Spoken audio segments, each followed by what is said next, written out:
Can you hear me? Okay, they should be able to hear me now. They should be able to hear me now. Okay, they should be able to hear me now. Welcome back to the Grandmaster Troll Show, where we're giving you the best trolling content YouTube has to offer. This has been a long time waiting. We have the great Chris Logic, aka Crystal Bill, aka IG Supermodel. She's in the back on StreamYard. I will be bringing you up. I see you back there. But you guys know how we start things off. We gotta examine the goods. We have to examine the goods because we have a beauty to talk with today about her platform and some other things that's going on in these online spaces. But we've got to put this one on the list. So with that said, let's bring up the list. We know who was number one. We know who was number 2. We know who was number 3, number 4, and number 5. I think she's better than number 6, so we're starting at number 5. Let's see if I can bring the picture up. Let's see if I can bring the picture up into OBS because I have yet to do that yet. Let's bring it up. Just click on any of the random ones. Okay, here we go. Let's slide that out of frame. Let's slide that out of frame. Somebody says, Tampa Supreme, GMT, do you still live with your mom? See, people they focused on the wrong thing. They focused on the wrong thing. No, I don't live with my mom. I don't know why y'all think I live with my mom. It's probably because I'm doing so good. I know I'm doing so good. You want me to be still stuck at home with my mom. I know. But back to the list. Janae Moore or Chris Logic, it's tough. It's tough, but Chris Logic got the girl beat, in my opinion. In my opinion, I think she has her beat, in my opinion. Then we get the melody. I think she has her beat, in my opinion. I had Nia and Eyes at number one, but in my opinion, it's tough. But then we got, I think we have ourselves a new number one. So with that said, we're going to celebrate Chris Logic. We're going to bring her up onto the StreamYard since she's in the building. Chris Logic, how are you doing? Congratulations. You have been named the Black Manosphere Beauty of the List. You hold the number one spot. You're an IG supermodel. Tell us, Chris Logic, where does your story begin? Okay, first of all, can you guys hear me? Is my audio clear? Yes, we hear you. All right, awesome. Hi guys, it's nice to be here. Thank you so much, Grandmaster Troll, for having me on the platform. And just a little bit about myself. My name is Christabel Smith. I'm 22 years old, and I have a YouTube channel that goes by the name of Chris Logic. It's spelled Cries Logic, like Crys. And basically, I talk about social issues, celebrity gossip, as well as dating and dating advice from a young black female perspective. So that's basically what my channel is about. A little backstory on me. Originally, I'm actually Liberian. I was born there, moved to America with my family when I was about 6 years old, and I've been living in like the Pennsylvania, Philly area ever since. That's where I did my first year of college, but then I ended up transferring colleges, and now I find myself in New Jersey, where I live and go to college. So yeah, that's a backstory on me. Okay. So you said you talk about dating relationships, and did I hear right? Did you say from a black male perspective?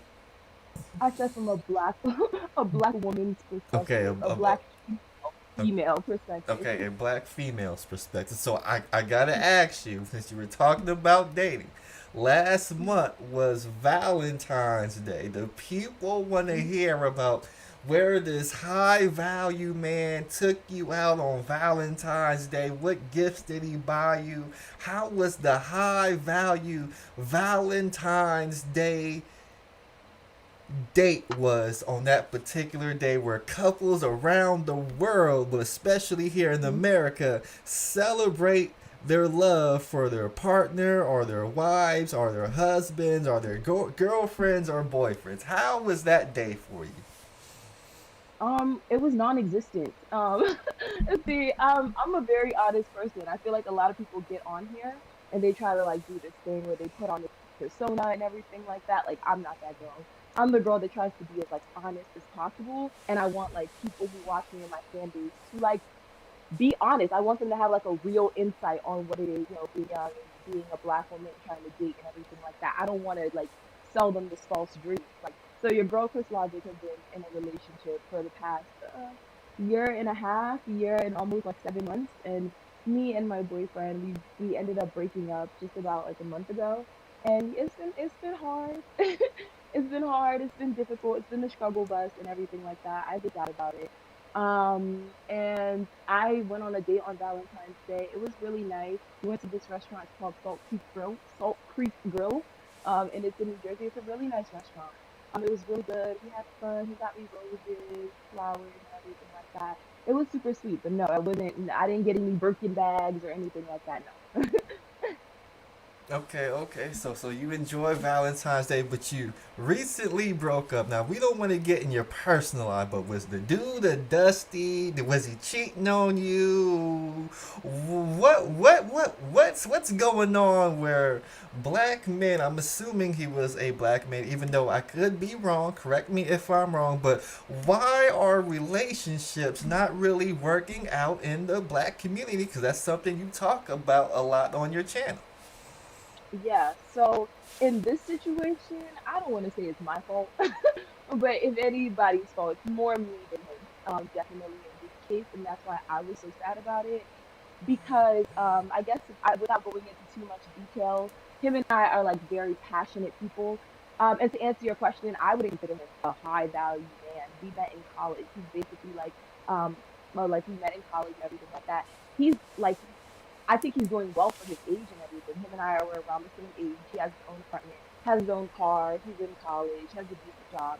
He's like a regular guy, right? He's not like high value. That list that I made, that high value list, no, he wouldn't be considered high value. And I wouldn't say that I've dated anyone that's super high value because I've only ever been in two relationships. My first one, which was something out of high school that prolonged for so long, and then my second one, which is a college relationship.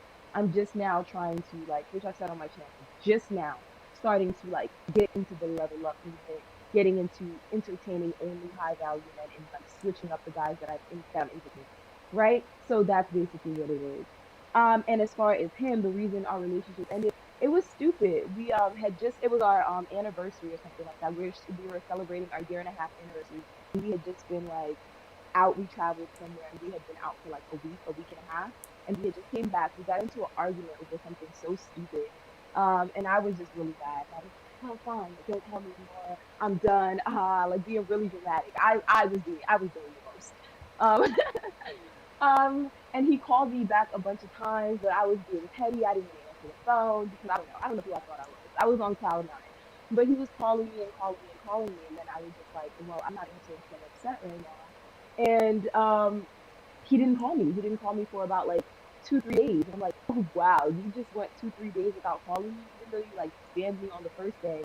We shouldn't go days without speaking, so you don't care about me as much as I thought. So I was really butthurt that he didn't like keep calling me and blowing up. So I called him and broke up with So you called him and re-broke up with him because he didn't call you in those 2 to 3 days, even though you wanted him to call you. him. Yes, because I didn't break up with him the first time. I just said like, don't call me. Like I'm mad at you, and I just hung up the phone. I didn't break up with him. So if he were to call you back and try and reestablish the relationship, would you? Would you be Of willing to take course. him back? Oh, well, no, no, not now, not now. But of course, if he would have done it within those like couple of days, because I didn't want to break up to begin with, I was like talking tough, and that's and that's my bad. That's my fault. Yeah, but it only sounds like it's been you guys been broken up within a couple of months. So if he wanted to work things out, why not give the brother a chance? I mean, it's not so. I just feel like where I'm at right now, because it has been hard for me at first within my first few weeks of it, and I was really like really sad about it and everything like that. And him and I kind of talked after that. We talked after a couple of weeks, and he still wanted to give it a shot. But the reason I don't want to give it a shot anymore is because I feel like he doesn't care about me as much as I need a guy to care about me. I'm one of those girls, like, because my first boyfriend really cared about me. Like, he really, really, really would go out of his way to show that he cared about me. So I feel like since I've had that already, I could never just be with one of these guys, even though my ex is a manosphere guy, but these guys who think that, oh, I need to do this backup trick with the girls and I need to, play with her or I can't text first or blah, blah, like all this stupid stuff to try to like make the girl feel like, you're more high value than what you are. I don't like guys like that. I like guys that are like sweet, attentive, and all that stuff. And I feel like he's not gonna be the guy that's going to be like, if something goes wrong in our relationship, I'm petty and he's petty. He's not gonna be the one to try to fix it. I won't be the one to try to fix it because we're not a good match. But he's a great person, a really good person. So when you say you want a guy to care about you, what exactly does that mean? Does that mean good morning text? What does that mean for Chris Logic when she says she wants the guy to really really care about her? Because in these spaces, some people may say they may call that simping, where they give all this women the attention, but she doesn't want it back, and she'll hold this really care about her over the guy's head and wants the guy to meet some unrealistic expectations. So people want to know, what does really really care about you mean? So really, really care about me is you have to show me, right? You have to vehemently pursue me. You have to show me that you care about me in the process where you're pursuing me and everything. The good morning text and everything, checking up on me multiple times during the day. Like I feel like when a guy cares about you, you don't have to tell him what to do. I've never had to tell a guy to do this, that, or the third. Like they've always just kind of known, and they've always just kind of showed it, whether it was like, bringing me flowers random times throughout the years, like surprising me with like little presents and like tokens and stuff like that. Just being really sweet, noticing, like my nails when I get them done, something I do different on my hair. Just being like nice guys who care about me. I haven't been in the position where I needed a guy to take care of me and everything like that because my parents were taking care of me. Like like I was still in a situation where I was with my parents up until I moved to college, so I didn't need anyone to take care of me in that way. But even with my first boyfriend, when I did have a car, he would take me everywhere. I never had to ever struggle for a ride. And literally, whenever I wanted to go somewhere, he would drop it, as well as he was the one who taught me how to drive. He was the one who helped me get my first car. It was like when you care about someone, you do things, and it's vice versa for a female. It's not just you take, take, take. No, there's different things with your man. You help him be a better man. You push him. You motivate him. You encourage him. You do little things for him to show, you appreciate him. I'm not against, showing my appreciation back to my man in like, other ways. So how does Chris Logic show that she really cares for a man? Because for you, you say a man has to do something for you, like Hmm. give you good morning text or buy you a bunch of gifts and take you a bunch of places and all that. But how does Chris Logic show that she really really cares for her man? Okay. And I know you guys are gonna say it's all BS because every time women give these excuses, y'all say it's BS. But for one, I'm like really the girlfriend that's gonna push you, right? I'm the girlfriend where I want you to succeed beyond me. I want you to be that millionaire, that billionaire. I'm always hooking you up with all my, and I know a lot of people, so I'm always hooking you up with all like my like opportunities, all the people I know. I'm trying to like put certain people in your back pocket. I'm always sending you opportunities. Oh, have you ever looked into this company? This company, they pay really amazing, when you graduate out of college and everything like that. Or look at this internship and da da da da. So I'm always like on it. I'm studious. So when I'm looking for opportunities for myself, I'm not selfish and I look for opportunities for him. That's number one. Number two, I reciprocate. I text back. I respond and I show him that I love him back. Me and all my exes would like talk on the phone literally every day. We would just be on the phone the entire day, just on FaceTime the whole day. So it's not like one sided, like it was mutual reciprocation. And as far as gift giving, I spoil my boyfriend on like their birthdays and stuff like that. I'm not gonna lie, I'm not out here just like buying him flowers and stuff.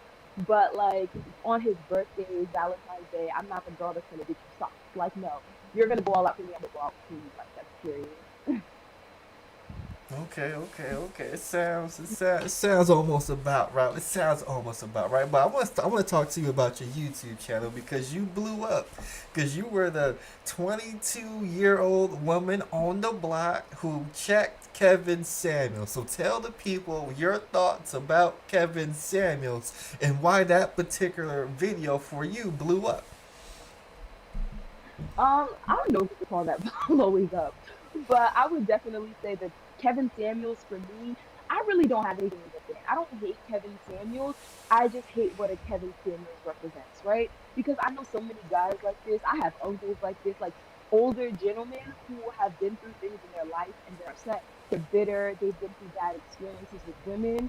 So what they like to do is they like to now take all their bad experiences and they like to spin this narrative of what it means to be in a healthy relationship, what it means to be, a high value guy, a high value woman, what it means to love in their head, when in actuality they don't actually put their own advice into practice and everything because it may sound good, but in theory it doesn't work. It's not applicable. So that's my thing about Kevin Samuels. For one, I feel like his advice is it sounds good, but it doesn't actually work in real world situations. That's number one. Number two, he's a fraud. He's a fraud. This man always talks about high value this, high value that. He likes to condemn men and other women for not being high value. I remember when that average at best woman was on his show. Basically, he was just like, "Oh, like you're not Bill Gates, like you own a puppy grooming business, blah blah blah." Like kind of like putting down something that she had worked for and she had been building for years. But sir, just a couple years back, you were working at Office Depot. You were working at Office Depot. You had a side gig at the gym, and you were making about $47,000. You weren't even doing half as good as this woman. Literally, not even half as good as this woman. So, like, for you to be up here putting down men and women for what they do for their occupations, I don't respect that because I come from a hardworking African family. I don't like it. I don't like it when I see people out here belittling people, especially people who are working, people who are like on their grind and they're trying to come up. I really don't like that. It's a difference between having preference and dating who you want to date. If you have certain standards for yourself, that's fine. You can date whoever you want to date. I have certain standards for myself, and there's certain people I wouldn't date either. But to put them down or to clown them for the world to see, no, I don't respect it. So let me ask you this question, because one of the Kevin Samuels, I guess one of the ways that you guys say he puts down women is he uses their own education against them, and you're going to Penn State. College. Shout out to the Nittany Lions, I believe. Are you on a full athletic scholarship at Penn State on the basketball team? We're the Lions. We are Penn State. Anyone who ever went to Penn State, they know that saying. But no, I no longer go to Penn State. I'm not going to put my college, but I don't teach right now because I don't want people from my college to know that I have a YouTube channel, Mm-hmm. or like I want that to get out there. But yeah, I used to go to Penn State. I used to go to Penn State, but I transferred. So what happened with Penn State was your girl Cassandra keeps it all the way honest, and I'm gonna do like a story time on like my college experience and everything anyway. So I guess I could put this piece of information out here. But yeah, I went on Penn State with a partial scholarship. I never had a full scholarship. I went on a partial scholarship, and basically my mom took a parent plus loan for me for the rest of the thing. But and my dorm was included in my scholarship too. So I had like, and I lived in the best dorm. Like I lived with all the people with money. Like I lived like pretty decent. So yeah, so I went there. I did what I did. I messed up a little bit. I was partying. I was having fun. I wasn't on my grind like how I should have been. I wasn't doing super amazing with my grades, right? My grades were definitely slipping, and my mom saw that, and she wanted me to go for nursing. And I decided like halfway through, I didn't want to go for nursing anymore. It wasn't for me. I didn't like it, so I decided I was going to switch my major to business, which she calls a bullshit major, business administration with a minor in marketing. She's like, oh, that's bullshit. Like, what type of major is that? You're like wasting my money. So she was really mad at me for that. So me and my mom kind of got into like this fallout where she was like, I'm not paying for that. Like, that's what you want to do, that's fine, but you could go pay for that yourself. Mm-hmm. So yeah, figure it out. So basically, I figured it out. I moved out of my mom's house. I took a semester off from college, and your girl could Logic worked. I worked, and I did everything I had to do, and that's when I met my boyfriend. And basically, he helped me like everything. He basically like took on everything for me. So that's why I would never, trash and disrespect him. To be young, like he really stepped in, like how a man should.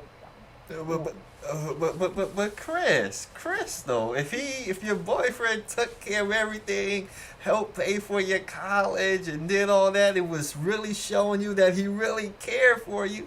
Why won't you pick up the phone and call him back to see if you could reestablish the relationship? We've talked after everything and everything like that. And like I said, it's not that I didn't love him. I don't love him. I still do. Like, but it's just like it's how are we gonna ever? What if this wasn't even anything serious? This really wasn't even something about us. We were arguing about other people. This is why it's so stupid. I didn't do anything. He didn't do anything. We were arguing about our friends, like about our friends and their situation and how like certain things were going in their relationship and why he was, defending an asshole. That's what we were arguing about. And it like, if you're defending an asshole, are you to an asshole? Like, what's going on here?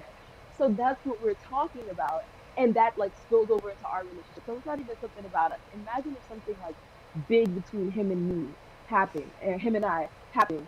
Like, then what? Then what? We're not gonna talk. We're not gonna talk about it. His ego's big, my ego's big. He might call me first, but then if I'm super petty and don't answer, that's it. Like we would never talk again.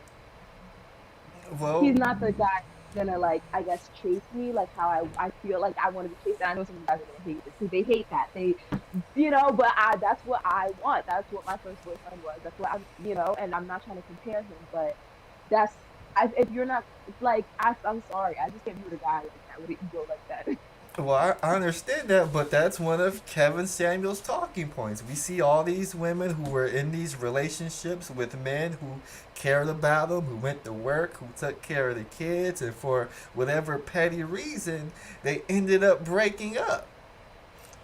So now when your ex becomes that high value man that he once saw, he's not going to be dealing with the woman who he took out to college and helped her get on her feet when her mom stopped paying for your college tuition. He's going to want something that's better going to fit him because he already went the build up route. So can you see where Kevin I Samuels could possibly be coming from in some of his I rhetoric? Of course, I don't think Kevin Samuels is all BS at all. A lot of the things that he says is true. A lot of these things that men say about women is true, and like I said, I say that on my channel. I say it's not false that yes, women have our own issues. Some of us do feel entitled. Some of us do need to look in the mirror. But what I don't like about Kevin Samuels is people say he had that energy for men, but I've yet to see it. Like, where's that energy for men? I always see women, but specifically black women, getting all this rap like we're the worst group of people on earth. Like we're the only group of women that do this. Like not every other group of women do this. Let me ask you a question. That same, let's say my ex was, about to become the next CEO of Apple or whatever. He gets with a woman. The woman he's gonna get with, do you think she would have got with him if he was a broke dusty? Not to say my ex ever was a broke dusty, he never was. But like if he was, or if he was in, a different situation, do you think she would have gotten with him? Absolutely not. So how can you compare a woman that you met at your highest point with the type of stuff you were going through when you were at your lowest point? You can't compare the two. So they like to get, especially non black women, they like to get their relationships and all the positive experiences they've had with them, of which of course is going to be more positive because you were at your highest point, your highest peak value. So women know how to act when they're in the presence of a high value man. With the experiences you had when you were a dusty, when women didn't respect you like that because you weren't as valuable. It's like a fat chick, right? Being like, okay, I'm 200 pounds, and I'm trying to date right now. And she's having bad experiences dating while she's 200 pounds. She then goes and she loses, I don't know, like she loses 80 pounds and now she's 120. And now she's having great experiences. Can she now say all guys are trash? No, the guys that were open to you were trash because of your situation. But now that you've leveled up yourself and upgraded yourself, you have a larger plethora of guys, so you can have access to more quality guys. You get what I'm trying to say? Yeah, I understand what you're trying to say, but we got a $10 super chat from Sicklid. She says that Chris Logic has more red flags than a communist pardon. Simp paid for her degree in underwater basket weaving. Shout out to Sicklid.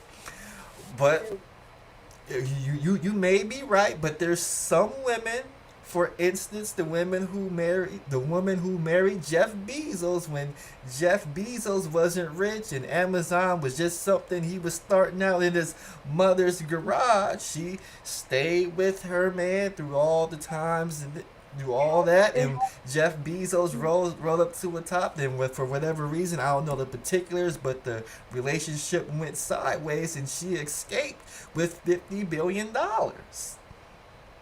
But listen, for me, especially with my ex, like it wasn't about money. I never left because of money. No, I left because of personality.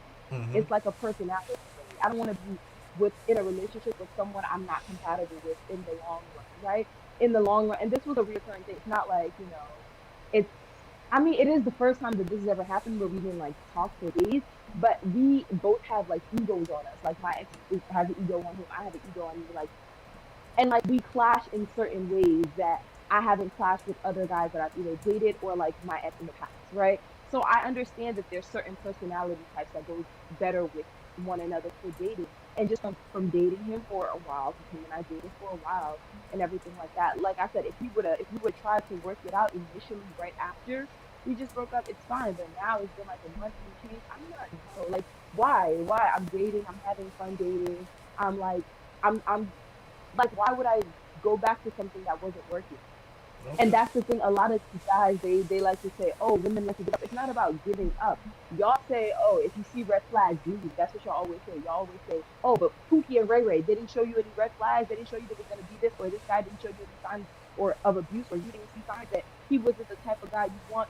Okay, when we see the signs and we leave, though, y'all say that we quit for everything, we give up for stupid reasons. But if this is a sign for me, it's a sign for me, right? If it's something I feel like is not gonna work for me long term, and then I'm gonna end up staying with this guy for 5 years because all my relationships end up being super long, right? So if I'm planning on staying with this guy long term and I'm seeing red flags now, shouldn't I jump out? Am I not taking the advice y'all give, or should I, stay, have kids with him, da da da da, and then if it doesn't work out, be a single baby mama, and then y'all say, oh, but you didn't know that you should have picked better, like what? Okay. Well, before I answer that, Jay Sean Random sends a $5 super chat. He wants to know, was your ex boyfriend who helped you black or white? Okay, my the one who both of my exes really helped me. Both of my exes really helped me, but the one who helped me the most was black. He was black, and he was Black American. Okay, okay, okay. So the answer your questions. I mean, not all relationships are gonna be smooth. There's gonna be arguments and ups and downs that the both people are gonna have to work through. And one thing I Mm. see in black relationships, whenever things get tough and it's time to work through some stuff, it's easier to start anew. But I want to ask you about the single life because you're saying you're out here on the dating scene and it's a Yes. ton. It's a ton of fun. You said it's a ton of fun dating. I want you to tell us how fun it is to be a 20-year-old single black woman out here on the streets in the dating world. How? Tell us about the fun that you are having. Well, so that's why I kind of laugh on a lot of. I see guys talking about, oh, black women, y'all have no options, da da da da. Like y'all have to settle. What are you talking about? Like the options are literally limitless. It's crazy how many options are out here. But during coronavirus and everything like that, I've kind of been like a wuss about going out, but I've still managed to go out like a crap ton, right? So it's just been fun. For one, it's fun because now when you're in a relationship, like let's say you're going to the store, you're going to go get some groceries, you're going to Whole Foods or whatever. And when a guy talks to you, when a guy approaches you, when you're in a relationship, of course, I'm not the type of girl to cheat. I would never cheat. I would just break up with you before I ever cheat on you. I would always be faithful, like, no, I'm sorry, I have a boyfriend, but thank you so much, I appreciate it. And that's it, and then just walk away. But now, if like a cute guy comes up to me, I'm like, oh, okay, he looking good, everything like that. He's cool. I'm attracted to him. He seems like he has like his head on straight. He can put together a good sounding sentence. He's not dumb. Then yeah, then I can now entertain him. I can talk to him, and it's been really nice like having conversations with different people, different personality types, different like cultures and everything like that. You just learn so much. And then like dating, I'm not gonna lie, your girl likes nice restaurants. I like nice restaurants and I like to eat. I'm a foodie. So like going on the dates and nice and little things and then like the presence and just it's nice. The attention is nice to get from other guys and but it's not like I wouldn't want to be in a relationship again because while all that attention for multiple guys is nice, there's nothing that beats being in a relationship with someone you really care about. They want that attention and validation from one person. So I love dating. I love dating. I think it's really fun, but I am dating to eventually become like you know, taking. I'm dating to get into a relationship. Not right now, this second. I'm kind of just like dating for fun right now for maybe a couple of months to see, like what I like, what I don't like, maybe what I need to work on because I acknowledge I'm not perfect. I have my own growing to do. So yeah, right now I'm just dating for fun, but eventually I do want to get back into something serious. Okay, okay, hold on. There's some people in the chat. They're saying that they want you to turn your mic up, but I gotta ask you this because you said the food was great and the presence was great. I want you to tell us about some of the free food that you've been able to eat on these dates, and tell us some of the better gifts that you have received on these dates. Well, I've been to once again, this is nothing like new. My ex-boyfriend, he likes nice places too. So like I've been to all these places before, but I've been to like, Del Frisco, Fogo de la Charles. I've been to, of course, like the basic places like Ruth Chris. I've been to like all the places. There's this other like really nice place in Philly that the name is like escaping me and everything like that. So I go to like nice restaurants all the time. And as far as like the really nice gifts and everything like that, I receive like a lot of financial help when it comes to school. That's where most of my gifts come in. Like someone's like, "Oh, you want me to shopping trips and stuff like that." So that's probably number one. Shopping, clothes, bags. I like hats. I have a hat collection. So like hats, clothes, bags. I have a Chanel bag, which was gifted to me by like an older gentleman that that I was entertaining and everything like that. He gifted it to me for my 22nd birthday. And I'm gonna be doing like a little haul on my channel, so if any ladies are watching, like to see that. Then yeah, so a Chanel bag, which would probably be like, would I say that's like my flashiest gift? That's like my flashiest, but the most expensive would be like someone paying off a couple semesters of like school for me. They didn't pay So off a couple of semesters at school. How much does a couple of semesters at Penn State cost? I'm not I'm not at Penn State anymore, but what Penn State did leave me with was when my mom would do her parent club, and she just withdraw. I don't want to put my mama on blast, but she just withdraw it. She had withdrew like the one she had taken from me. So like I was owing these people not too much, but I was owing them about like 15,000, and let's just say 15,000 was paid off. So for one date, these guys were paying off sixteen It was thousand dollars worth of student it loans. was it wasn't one date, nor was it one guy who paid it all off. But no, like when I got into that situation with my mom and everything like that, and initially right before I met my other ex, I was just like dating. And this time I was trying. I'm not gonna say being a sugar baby or anything like that, but I was dating older men, and I wasn't going on like regular dating sites, or I wasn't in regular areas of my neighborhood where like younger people would be. I was specifically going to places where I knew older gentlemen would be, specifically going to dating sites where I knew older gentlemen would be, and just posting some pictures and everything like that. And older guys, that's one thing I'll give like these women online and maybe Kevin Sanders and says, yeah, older guys like they'll spend more money on you. They're willing to spend more money, do more, um, with less required. Like they just want to help you because, and a lot of them tell me it's not like because I wasn't having sex with a lot of these guys. Like I wasn't having sex with any of these guys. The only guys I don't gotta go into all that. But like you don't even have to be like throwing it back or anything like that. All you have to be is like genuine and like a good person and they're good people. And if they're like, yo, you're a person like I really vibe with you, you're a good person, I like your company, they're willing to help you, especially if they have it and like in abundance and it's really not anything for them. You're like, yeah, I'm struggling, like I can't get back into school. They're like, you can't get back into school, like how much for one semester? I'm like 7,000, to get back into school. 7,000, that's cheap. Like, like, oh shit, that's cheap. Okay, pay it then. Okay. So next I want to talk to you about. I want to move on to some of your stuff on your YouTube channels. I want to talk about the whole colorist debate because even your boy GMT, I get accused of being a colorist. They say I put light skinned women over dark skinned women, which I don't believe. I put beauty at the top and I put the rest in line. But you did a couple of videos on colorism. I gotta ask you, do you consider yourself a light skinned woman, a brown skinned woman, a dark skinned woman, or where do you fit on the color spectrum? Well, honestly, maybe it's because I'm African. All my life, I've been like considered really light skinned, like really, really light skinned. Because I'm African. So, but in America and everything like that, I'm in my area. I've still been considered light skinned, but online, I'm being told I'm brown skinned. So I don't know. I mean, I don't know. I don't know.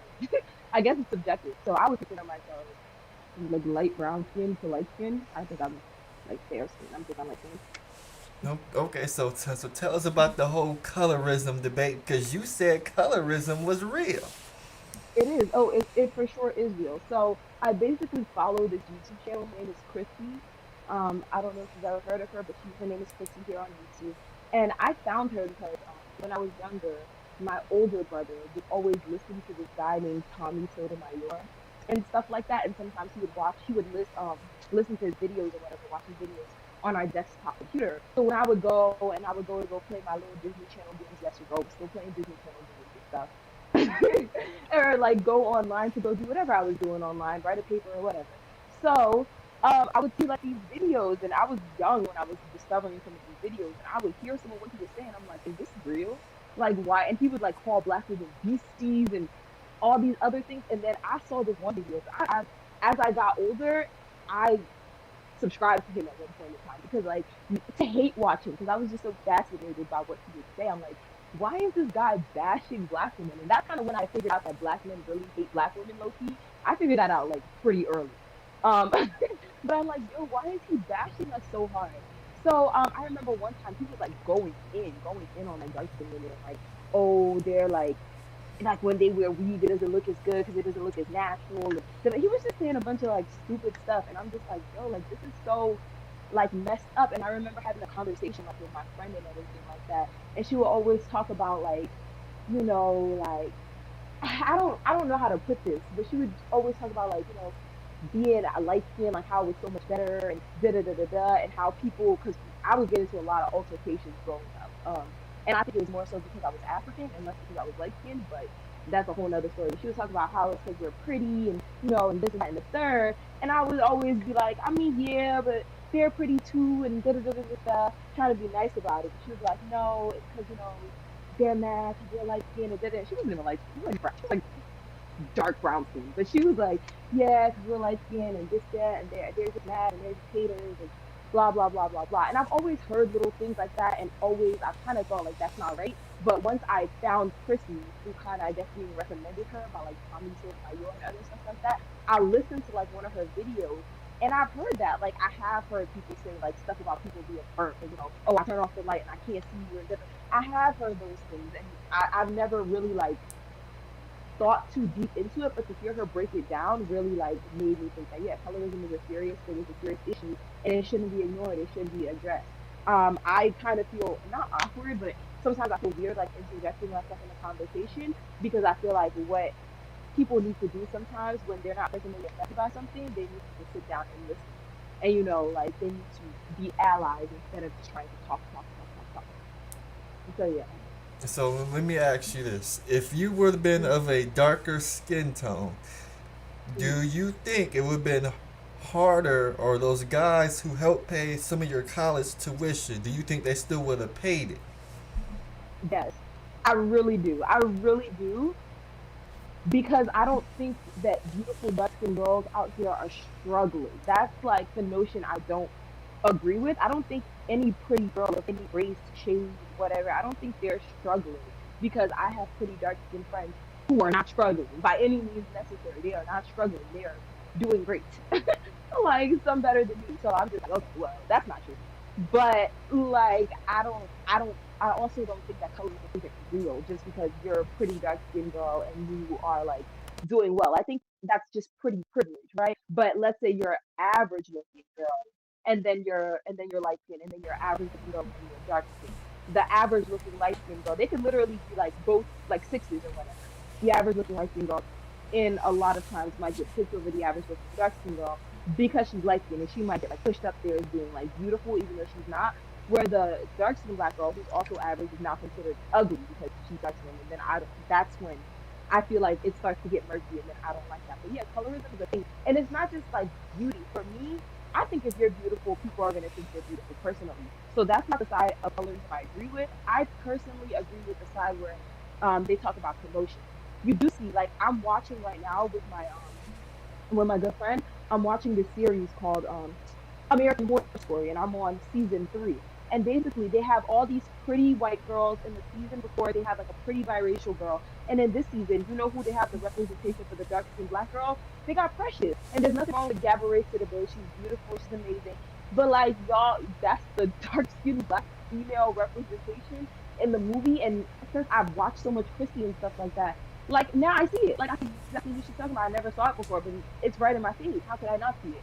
Like this is, and then she got the ghetto and all this stuff. So I feel like it's how they're represented in the media. Like they're represented as way more masculine, more aggressive. Like, and that's not okay because sometimes that translates back into real life and how they get treated in real life. So So let me ask you this, because you go on all these expensive dates. Can you tell us how the level up community, who's one of these level up YouTubers or influencers that really inspired you to really get out in the dating world and find these high value men who are willing to pay thousands and thousands of dollars of your college tuition? Who were some of these level up influencers that inspired you? All right. So I guess the number one level up influencer would be the Pink Pill. I love the Pink Pill. She's like my favorite out of them all. I love her. I follow her. Crystalline Charism, that's my girl. I just love her. I think she's so smart. She's so eloquent, well spoken. Like she's out here doing it. Like that's the thing. I like to see level up YouTubers who actually are doing it. She's been like on TV on the news promoting her successful book, and she's out here doing a lot of the things I want to do. I want to be an author one day.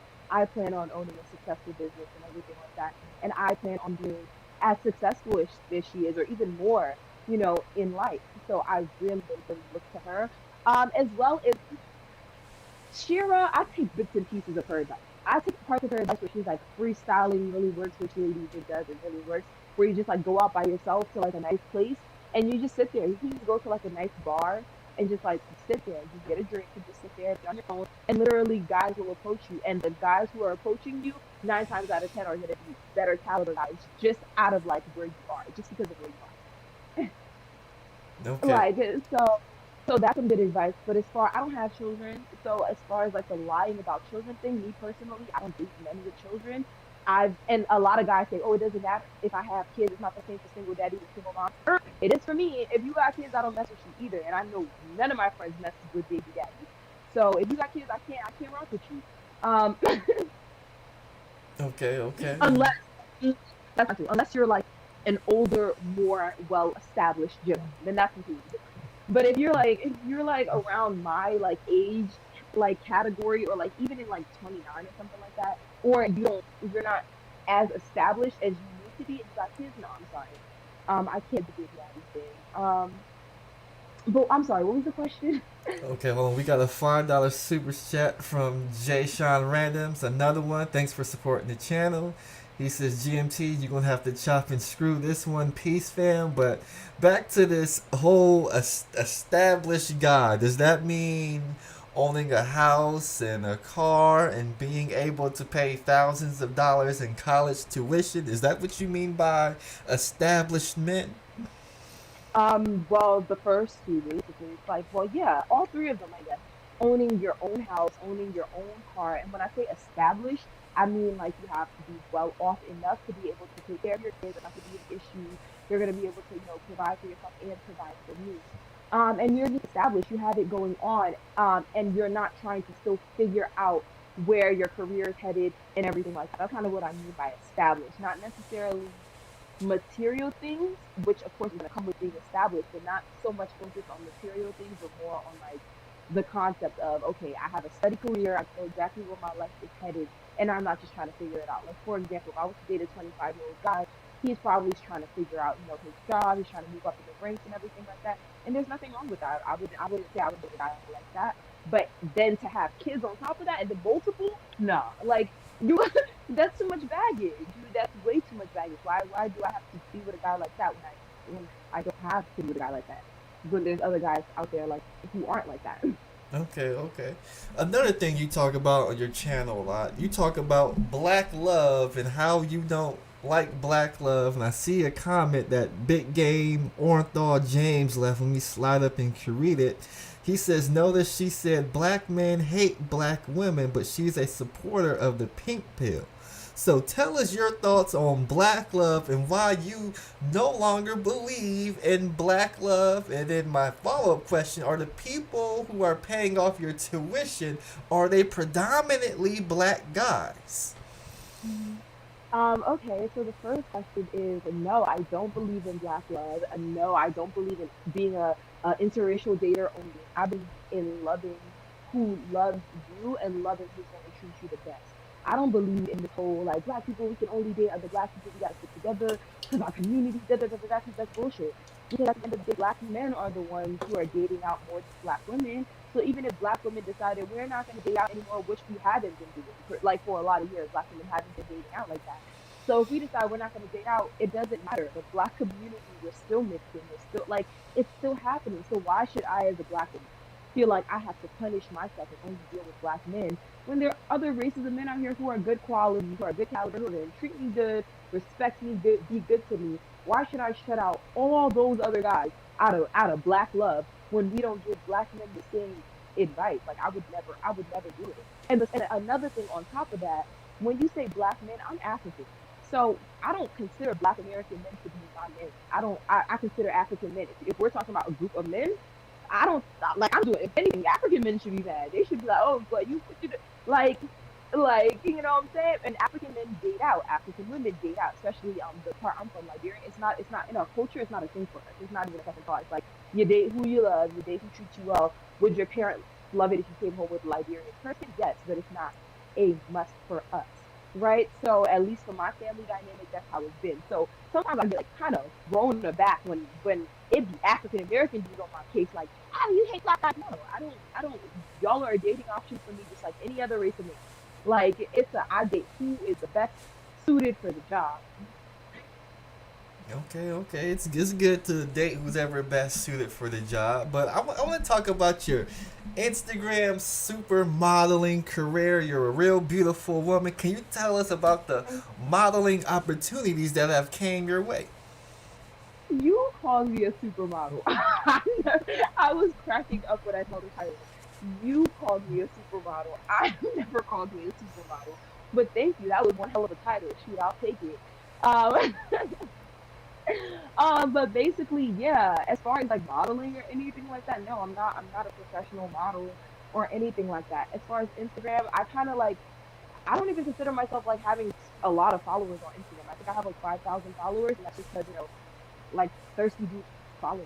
Like like that's basically what it is as far as it goes. I'm just like a regular normal girl who's like in school, who's on social media, who does her thing. I wouldn't necessarily call me a model. I am a little bit known because I've been like I'm a known person. I don't want to call myself popular, but like people know of me from like parties, being on the scene. I have a lot of friends. I have, certain friends in certain places and everything like that. So like people know me, but I'm not a model for sure not.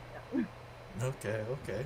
I saw one of your videos where you were talking about this black oil seed product, one that you rub in your hair and you rub it on your Mhm. skin, and you also drink it. Can you give us that, and how has that contributed to your health lifestyle and your looks? Oh, that's a really great question. I like that question. Yeah, black seed oil is just really nice. It's a really good product. I found because I'm a YouTube junkie. I'm always on YouTube, looking for stuff for like skincare and stuff like that. So it came a point in time where I had started taking. This is so TMI. I started taking birth control, and birth control is supposed to like not make you break out. I never had bad skin to begin with. But then I got on it and I started breaking out like crazy. I'm like, whoa, like this has never happened to me before. Like, why am I breaking out?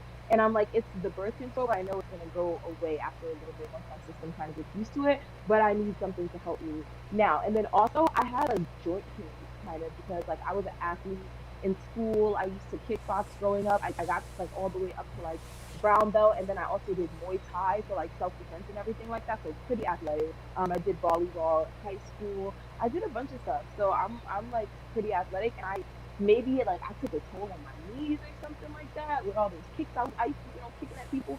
Um, but yeah, I would notice sometimes when I was, and also I used to personal train. It was something I'm still kind of doing it, but not as heavy as I used to. But I had like a little side gig where I had like four customers. I had like four ladies that would like train and everything like that. And it was like a little side gig for me in addition to my job. So like my knees sometimes when I would be like training or like going up the stairs, my knee would like hurt, and I'm like, like I'm in my early 20s. There should be no reason why I'm having knee kinks and everything like that, as well as trying to like clear up my skin, which was breaking out. So I just went online. I'm trying to like search up all these different things that can help me. And someone was like, get black seed oil for your knee. So I got black seed oil for my knee initially, and then I started seeing stuff like, oh, it's really good for your skin, it's great for your hair, and I've been on like a hair growth journey and everything like that. So I was like, okay, and they're like, you got to take it though. So I was like, oh wow. So I started taking it, and yeah, like it gives me energy. My knee pains have completely evaporated. My skin is clear. Like everything. It's really good. Okay. Get black seed oil, guys. Okay. We got a $2 super chat from Borgen Freeman. He says that Chris Logic has the mic from the movie Radio Flyer. So it seems like the people in the chat room don't like your mic. In fact, somebody suggested there's a guy named DJ Kuda. Have you heard of him, Chris Logic? No comment. What I have my headphones in. That's why I was gonna say if you could hear me from the beginning, I could like take my headphones out if that's possible. I have earpods in. I don't know why it's like bad. I mean, I'm able to hear you just fine. It is a little staticky, but I'm able to bear with it. But I guess the people in the chat. But with DJ Kuda, if you go to his channel, he'll get your No audio comment. correct on all platforms. And if you could get one of them high value men who's paying for your tuition, they will be more than happy to buy you a Y7 SMB $500 microphone. You will never have to buy another microphone again. But I want to ask you about Black Lives Matter because you talked about them on your platform and you are not a supporter of Black Lives Matter. Tell us how that came about. As far as the guy's name you just mentioned, I have like bad history with that guy. That's why I don't want to like comment You on it. It's have very bad history with DJ Kuda? horrible history. And if he was so good at getting his audio together, why can't he get his channel up off the ground? What's going on? If his audio and his quality and everything's so great, why isn't his channel thriving? He's been on there for a minute. Last time I checked. Okay. Oh yeah, I don't speak on that man's name. But anyway, back to your follow-up question. Oh, and I'm like, I don't know. I'm not gonna lie. I don't know much about like sound and tech and stuff like that. I have like AirPods, so I thought that would be good enough. But like, I can take them out if the audio is like really bad. You can ask people in the chat. If my audio is like really bad, guys, just like say something in the chat, and I'll just take my earphones out and have it on speaker. But as far as your question, why I don't support the Black Lives Matter movement, no, I don't support. I do and I don't. I support what the movement stands for, basically police brutality, wanting to stop that and certain injustices for black people and everything like that. I'm completely on board with that. I think that's right. I don't believe in all lives matter. I think that's bullshit that people just did as a rebuttal to Black Lives Matter. But also I think Black Lives Matter is super hypocritical to call it Black Lives Matter. That's the issue. Because you're talking about Black Lives Matter, but yet you don't talk about all the black on black crime. You don't talk about all these black men out here slaying black women? What about Jasmine Dunbar? What about the young black girl who, around the time of the George Floyd murder, was literally murdered and raped by a young black man? What about the little black girl who was protesting at those rallies for Black Lives Matter, and then she was picked up by a black man who said he was gonna give her a ride home? He ended up raping and killing her. How come we don't talk about that shit? Like that's important too. Are these not young black females getting like murdered by black men? As a young black girl, I'm 10 times more likely to get shot up by a group of black guys than I am by a police officer. So if we're not going to address that, I'm not going to address Black Lives Matter. Because I feel like every time black females have an issue that we try to bring to the forefront, if it's not completely black male dominated, because let's keep it real, Black Lives Matter, while it does affect black women, it predominantly affects black men. So if we're putting forth an issue that's not predominantly affecting y'all kind of dismiss it. So I'll be damned if I take my black ass over there to go protest for anybody's Black Lives Matter when black women are being killed every day and everyone acts like they don't see it, or they say stupid shit like, oh, what did she do to deserve it? Or that woman who was beat up in New York for turning down a guy for saying, no, I'm going to give you my number. Like, and then these guys like beat her, attack her, poke out her eyeballs, and I hear black guys like, I'm just laughing and mocking it. Oh, the New York teachers, they be so rude, Like, and I've had that happen to me where I'm just like walking like down the street because I told you I grew up in Philly and stuff. So I'm just walking, or whatever, and then like a group of guys will like pull up on me trying to talk to me, and I'm just like, oh no, not even rude about it, like, no, I'm not interested, like, no, thank you, or like I have headphones in, and sometimes I won't even hear them. All of a sudden, oh, you wasn't even cute anyway. Then they would start cursing you out, like, what? What is that? Like, who raised you guys? You guys are like socialized like wolves, like animals. Like, what the hell? Like, so I will never, well, me personally, I will never be out there protesting no Black Lives Matter until the black community starts to address all the crap that's really affecting our community, like black on black crime first. Okay, okay. So I will say this. I used to have the same thought process that you had with Black Lives Matter. But let's say if the name Black Lives Matter was Black Lives Against Police Brutality, and their Yes. mission was focused straight against police brutality, would that be a movement that you could get behind? Yes, that's a movement I could get behind because I feel like that's more topic specific. That is an issue that's going on in our country that does need to be addressed. But then another reason why I find it so hard to get behind is because this is not all black guys. Because really, I only see black guys acting like this online. Because I don't know not one black man who acts like this in real life. But I see a lot of these online guys who are just like, oh, but when black women are like, oh, we're the face of the movement, or like we really show out for you guys, these movements show out for us. They'd be like, oh, it's not just y'all. You ain't see all the white women. You ain't see all the Asian women. You ain't see all the. Okay, okay. Oh, you don't have to tell me twice. If that's the case, I'll keep my black ass at home. I will not support. You can get the white women and the Asian women to go hold those flags. It won't be me, boo boo. Oh, since I'm a black bitch and oh, we're not good for anything other than being y'all's princess warriors. Can't be me. Can't be me. Won't be me.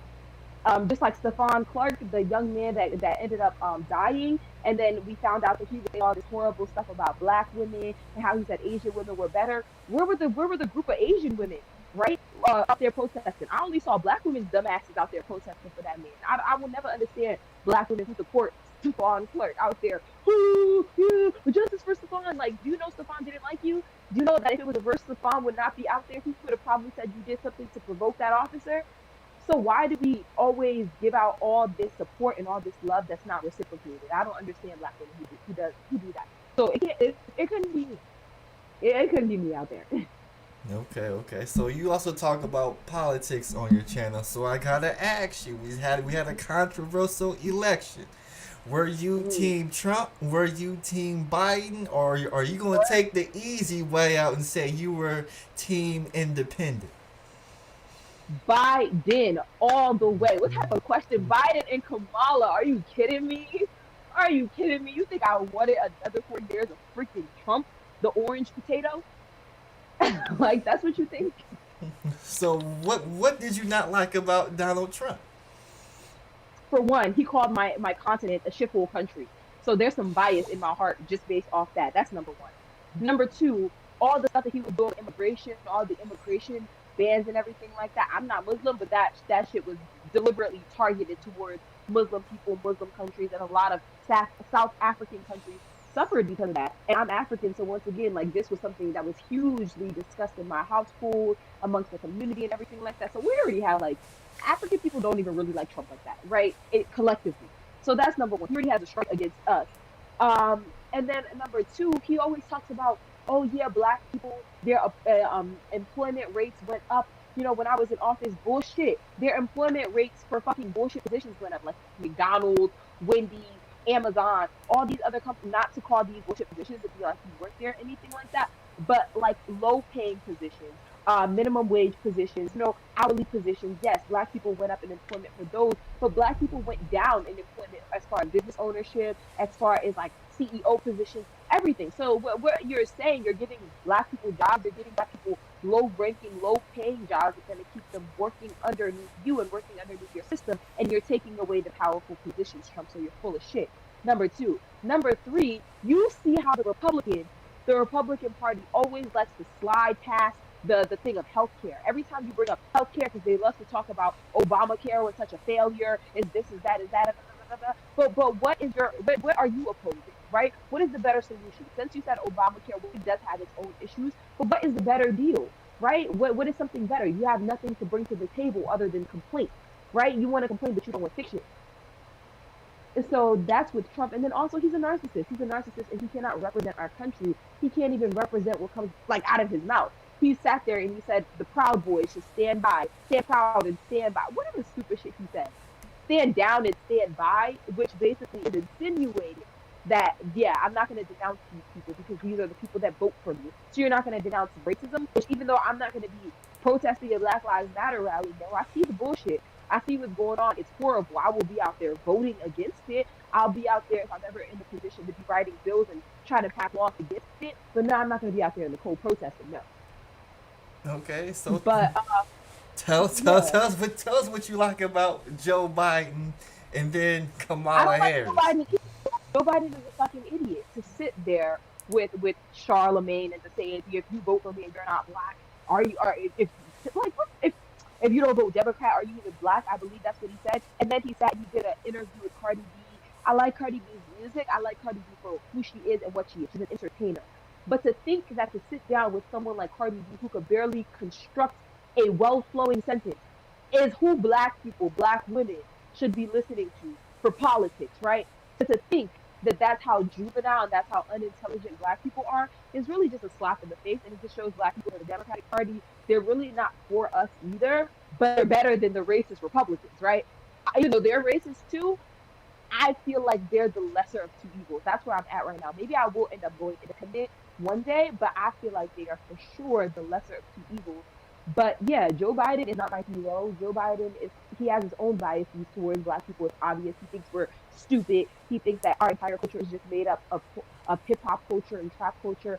Obviously, because if that was the case, he wouldn't be sitting down with people like Charlemagne and freaking Cardi B to get the black vote. So I don't really love Joe Biden. I just think he's better for things like student loans, which I'm a student, so that's a pro for me. Healthcare, small businesses, especially small black businesses, all these talking points he's hitting benefit me. So of course I'm gonna be in favor of Biden. And then Kamala, like, what do you like to look at someone like Kamala who could be an auntie of mine? Oh yeah, that's nice. That's nice to see some damn representation in office, even though she's a biracial woman. Okay, but I do gotta tell you about Joe Biden in regards to student loans. It looks like he reneged on his promise of abolishing or cutting student loans. So it looks like you're gonna have to find more established men to go on dates with who may be willing to drop a little bread to bring that balance down. But Oh my god.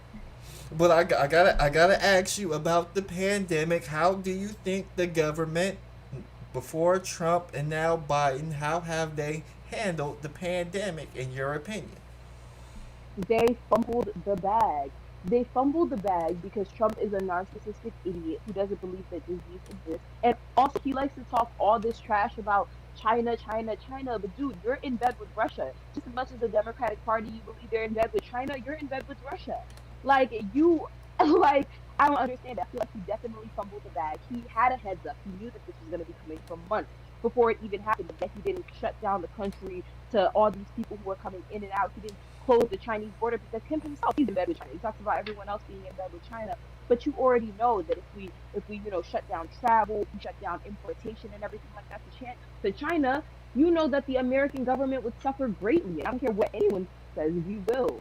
And that's a fact. And he knows that, and that's why he didn't do it. But he was so quick to go ban all them damn Muslim countries, right? So Trump is a hypocrite. He didn't handle this properly. He completely fumbled the bag. And I feel like that's just another example of his incompetence and why, he didn't win the American favor this time. Why he wasn't elected Okay, or re-elected. and how do you feel how Biden's handling the pandemic? To be honest, I need to do more research. I need to do more research about, how Biden has been handling it. I've been watching the news and keeping up on things, but I'm not as aware as I should be right now. So I don't really know the him reneging on the student loan thing. That's the first I'm ever hearing of that. You're actually the first person to ever say that to me. So I have to go research that and look into that, read some articles about it. But yeah, so I just know that so far since he's been in office, we got those what's that thing called? We've gotten those stimulus checks that Trump didn't want to sign off on. We've gotten that's pretty much I think what he's done so far, but I mean he's only been in office for a short time, so we'll see. Okay. Next thing I Mhm. want to talk about is growing your YouTube channel and what are some of the plans you want to do in regards to content? What's some content you want to put out? And where do you see your YouTube channel in a year's time? So my YouTube, I definitely plan on growing my YouTube channel. I want to grow it to be in a year tops. My goal in the first year is realistically at first when I first came on YouTube, I was like, "Man, this year I want to be at 20,000 subscribers." Now that I've been on YouTube, I believe I've been on YouTube for about like 5 months. I've been consistent for about three. So I'm gonna be more realistic with myself, and I'm gonna say within the first year, I hope to be at around 3,000, 4,000 subscribers within my first year, realistically. And I hope to just grow my channel organically. I want it to be focused around looking at social issues, common celebrity commentary, political issues, as well as like investing. Because while I'm quite young, your girl Chris Logic has a hell of a savings. Like I'm really good at saving, investing, everything like that. When it comes to like property, renting, buying property, I have my real estate license and everything like that. So I'm pretty smart and I'm knowledgeable about a lot of stuff. So about money management, investing, and things like that. So I want to bring that into my channel. I also want to bring like more beauty stuff into my channel. About my hair because I had like I'm on a hair growth journey because I big chop. I don't know if you know what a big chop is, but I like big chopped about a year and a half ago. So I'm like regrowing my hair and everything. So that and of course I want to talk about black relationships, black love, and if Kevin Samuels wants to pop off again, of course I'm gonna keep my feet on his neck. You know. Okay, have you ever thought about calling into the Kevin Samuel show? Everyone keeps requesting it, but there's no point. Why would I ever want to call into the Kevin Samuels show knowing how he, for one, doesn't let his guests speak? Kevin Samuels is not the person that's going to let you speak, that's going to let you, talk about your situation. No, he's going to cut you off. He's going to take a certain segment of what you said, and then he's going to try to spin his own narrative. And that could be completely wrong. It could be completely out of term, out of context, everything like that. But he's going to put that out there for his hundreds of thousands subscribers to see and for the world to see, and then he's not going to let you elaborate on that point. That's number one. And number two, Kevin Samuels has a bad habit of wanting to embarrass people. He likes to embarrass people. He likes to, like do the sound effects, make mockeries out of people and everything like that. And I feel like if you're actually, and I get it, it's for entertainment, show, right? He's a YouTuber, so it has to be entertainment. It can't just be boring and dry. I get that, but at the end of the day, then don't sit up here and say that you're a image consultant or you're an advice coach. No, you're an entertainer. You're a comedian or a wannabe comedian. It's not funny. So you're just an entertainer, and this is an entertainment show where you basically like show the delusion on black female side, right? But you don't show the delusion on the black male side. So that's what that is. I don't feel like there's any reason for me to call him. Plus, I don't need advice. You call into his show for advice. I don't need advice. I'm actually dating quite successfully. I've never had an issue with men. No man has ever treated me bad, or I don't have the issue that women are calling about trying to get a husband. I'm not trying to be a wife right now. I'm 22. I don't want to get married until I'm about 26, 27. So I mean, what am I calling into Kevin Samuel's show to do?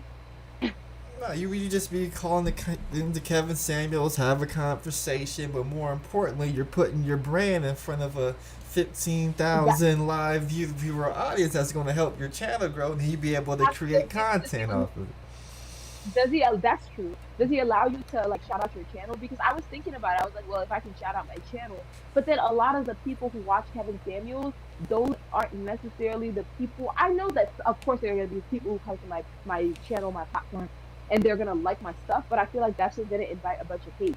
That's what that's gonna do because I'm gonna go up there. I'm not gonna back down or like cower on my opinion or not say how I feel. No, I'm gonna tell you exactly how I feel, regardless of who agrees with it or who doesn't. So him and I will engage in a conversation. It probably will get intense, and then it's gonna be a lot of like hate coming my way. And of course, I can turn off my comments. I can block the hate out. But I feel like it's not the base. It's not the fan base that I want. If anything, I would love to get in front of like the pink pills like fan base or like Shira's fan base or like Michaela Pink before she was arrested fan base or like Chrissy's fan. I would love to get in front of one of these more popular women in the women's sphere, I guess is what we call it. I would much rather get in front of their fan base because that's my target audience instead of Kevin Samuel's fan base, which is yeah, I might get a couple subscribers on it. I might even get a couple thousand, but it's gonna be a lot of hate watching. It's gonna be a lot of that, and it's good for clout. But I want to build something, that's actually like something that I could be proud of. That's not just for money. Hmm. Okay, and speaking of hate watching, you got into a YouTube beef with an Indian couple. Can you tell us about that experience? They're stalkers. So basically, it's this guy. I'm not gonna say his name because they don't get no clout. But yeah, it's this guy, this Indian guy on here. He has about 40,000 subscribers, right? And he Hmm. found me once that like Kevin Samuels video I did semi-viral. He found my channel and he basically reacted to the video.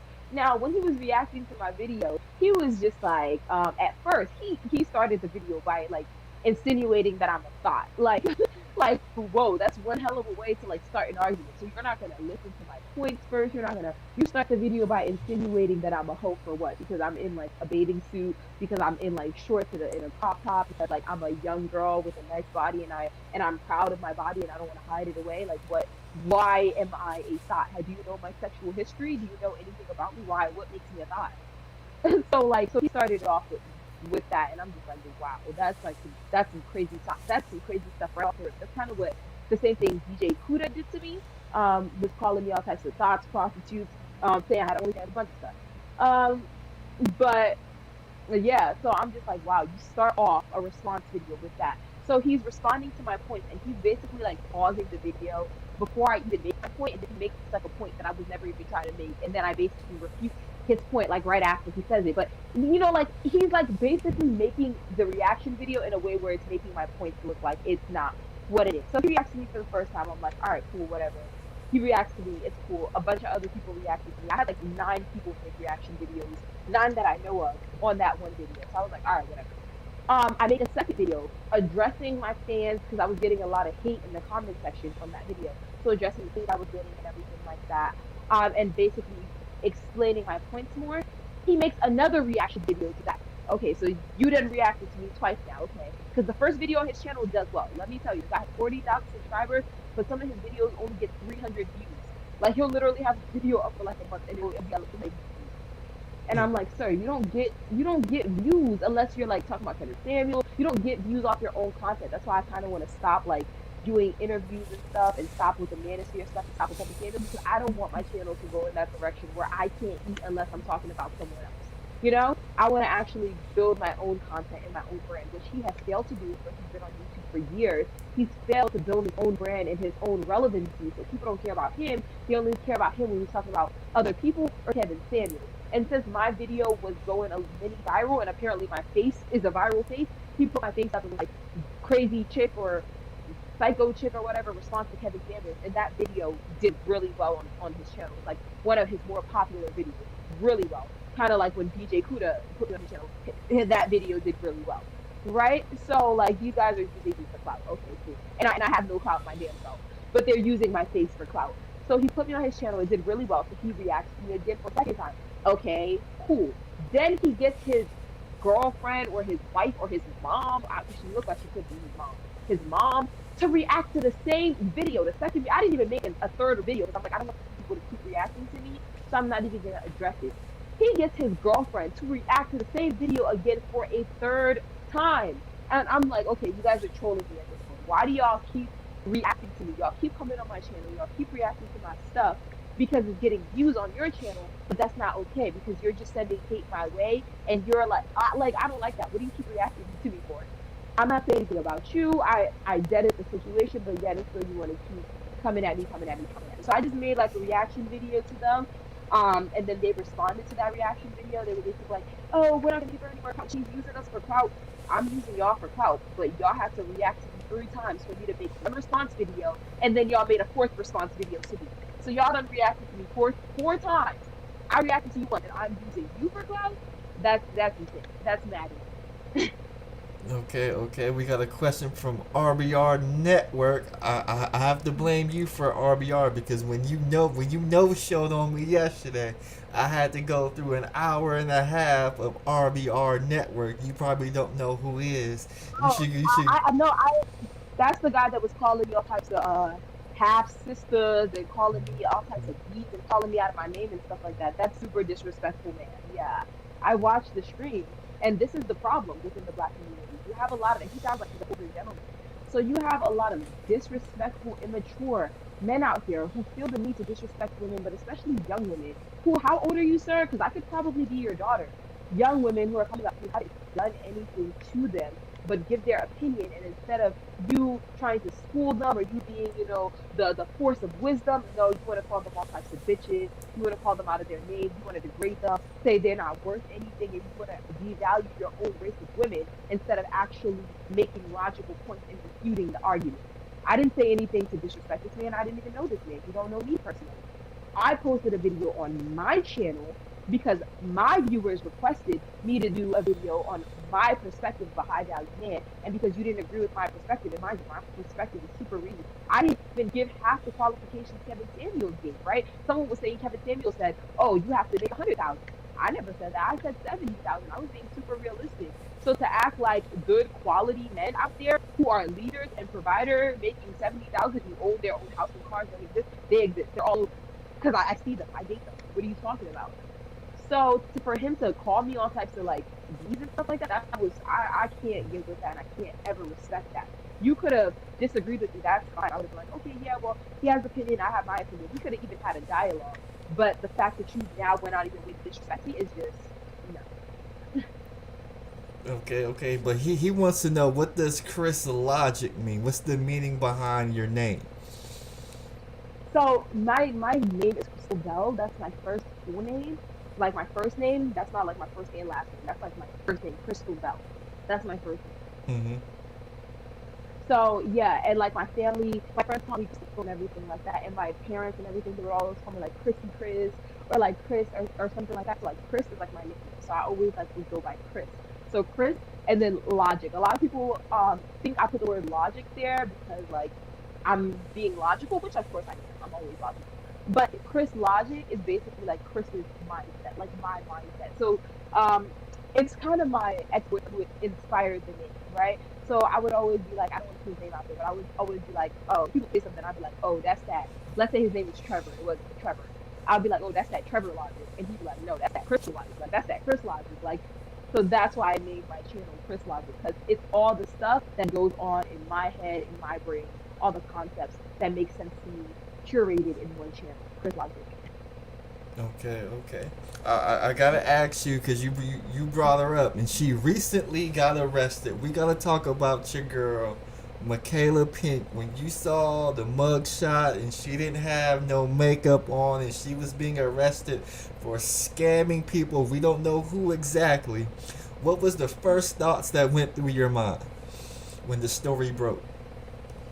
The first thought that went through my mind, I was like, damn, like, because the thing about Michaela Pink is, I didn't really get into Michaela Pink. Like, I watched a couple videos here and there, but I never really got into her because I stopped watching Shira a while ago. 'Cause, I don't know, I felt like Shira's been getting kind of repetitive, so I kind of have been getting out of that sector of YouTube, so I wasn't too familiar with Michaela Pink, so it wasn't like, I was like, damn, I can't believe it. It was just like, whoa, like, damn, like these dudes are gonna have something to talk about, but they can't even talk because look at Kevin Samuels out here. Ain't paid child support in 10 years, my dude. Your daughter's struggling to get through college, and you out here, a so-called high-value man, taking out single baby mamas like Tommy Lee, right? And taking them out on lunch dates when your daughter can't even pay her way through college. That's some bum shit, if you ask me. So so I don't really have anything to say about Michaela Pink. It's wrong what she's doing. Scamming people is wrong. That's messed up. And promoting fake messages out here to women, that's messed up. But isn't Kevin Samuels doing the exact same thing? And I find it ironic that her YouTube page got taken down. I believe it's because it's like part of the investigation. She was scam people. But like Kevin Samuels' page is still up, and he embarrassed the hell out of that woman to the point where she felt like she needed therapy afterwards, right? She felt like it affected her job, it affected this, that, and the third. So his channel is standing. And once again, it could be because he wasn't using it to scam people, even though those reviews online say otherwise or otherwise. But yeah, I feel like she got what she deserves. If she was scamming people and was doing all the stuff that she was accused of doing, then hell yeah, she needs to be in jail, and people need to know that she's fraud. But people need to also have that same energy for Kevin Samuels, not because he's bigger, not because you agree with him more. No, you need to keep that same energy all day, every day. Some dirt comes out about him too. So yeah. Okay. I also gotta ask you. You watch the Grandmaster Troll channel. Hold on. Let me do this real quick. What is it about the Grandmaster Troll that has you tuned in? Well, I just really like his perspective. I feel like you offer a different perspective than most other guys, and I feel like it's just entertaining. You're entertaining. You're funny and everything like that. People need to stop being so mean to you in the comment sections and stuff, like with the roasting and stuff. But I just find like the way you respond to it and like your demeanor is funny. You seem like you're like a fun guy. Yeah, and I like to listen to your perspective and everything. So I think you have a quality channel here, Sam. Okay, you know your boy GMT. Hold on, let me do it real quick. I gotta shoot my shot. If GMT were to slide into the DMs on some romantic type stuff and offered you to, fly you out to, California where I live and take you out on one of these high value dates and pay thousands of dollars of your tuition while eating a large, nice steak or whatever restaurant of your choosing, would your boy GMT have a shot? Yeah, I don't see why not. I feel like I'm a very open person. So long as we could have conversation, our energy, like vibes and everything like that. Like you're a cool person. You seem like pretty cool and everything like that. And I saw people talking about being skinny. There's nothing wrong with skinny. There's nothing wrong with skinny guys. Nothing wrong with skinny guys. Nothing wrong with skinny guys. So tell us, is there anything about Chris Logic that the people are missing? I put your channel in the chat room so people could go subscribe. I'll pin it at the top as well. But is there anything that's misunderstood or that the people may have missed about Chris Logic? Yeah, I guess people think that my channel is set out to bash black men. I hate black men.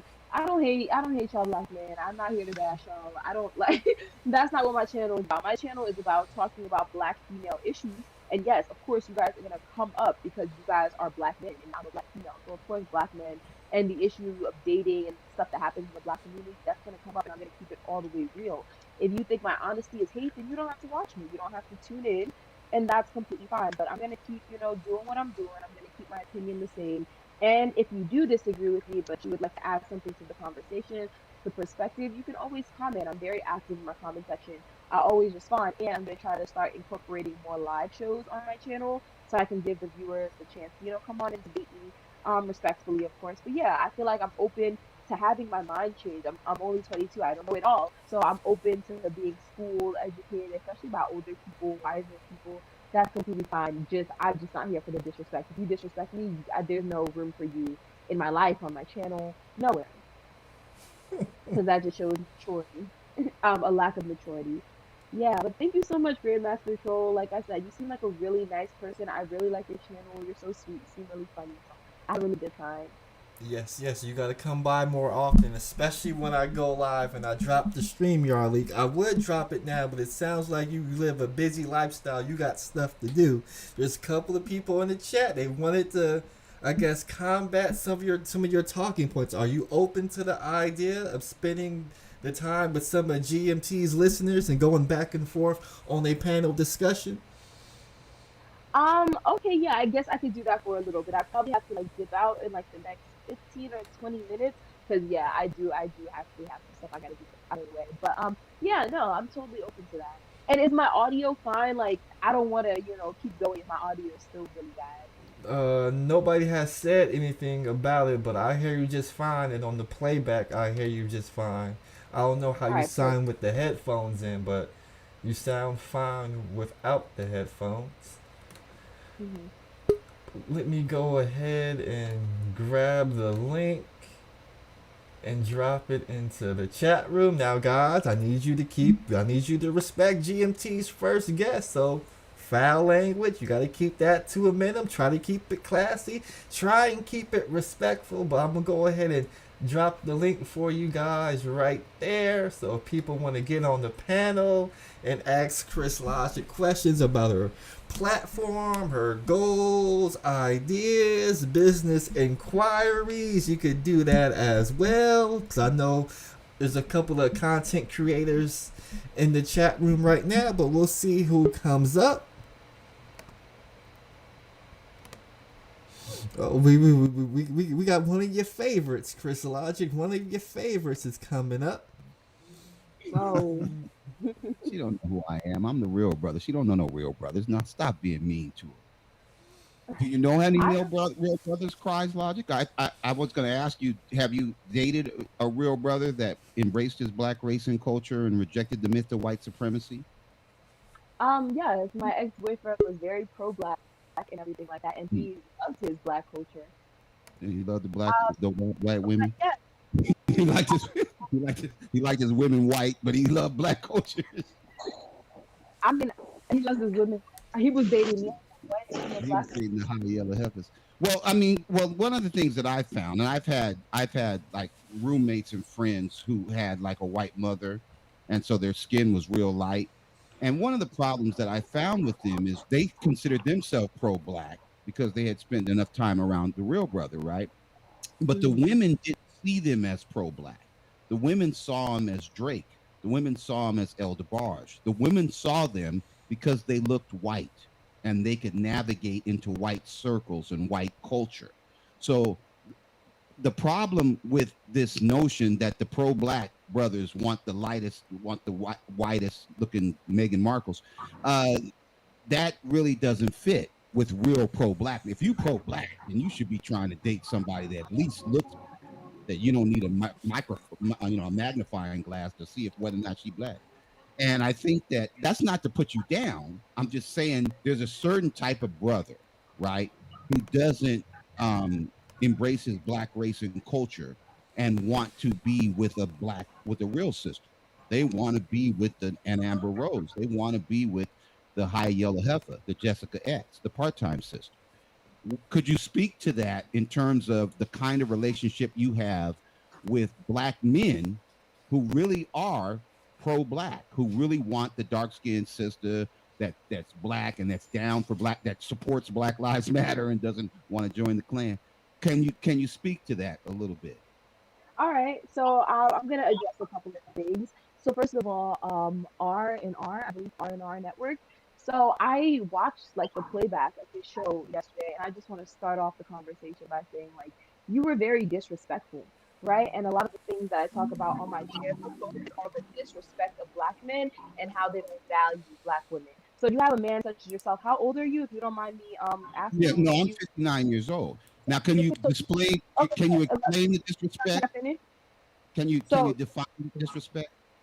So okay, yeah, exactly. I'm getting into that. So you're 59 years old. So you're older than my father and my stepfather. So in Yes. reality, I could be your daughter, right? So I feel like for No, you to no, come my on, daughter's a real sister. So no, you couldn't be my daughter.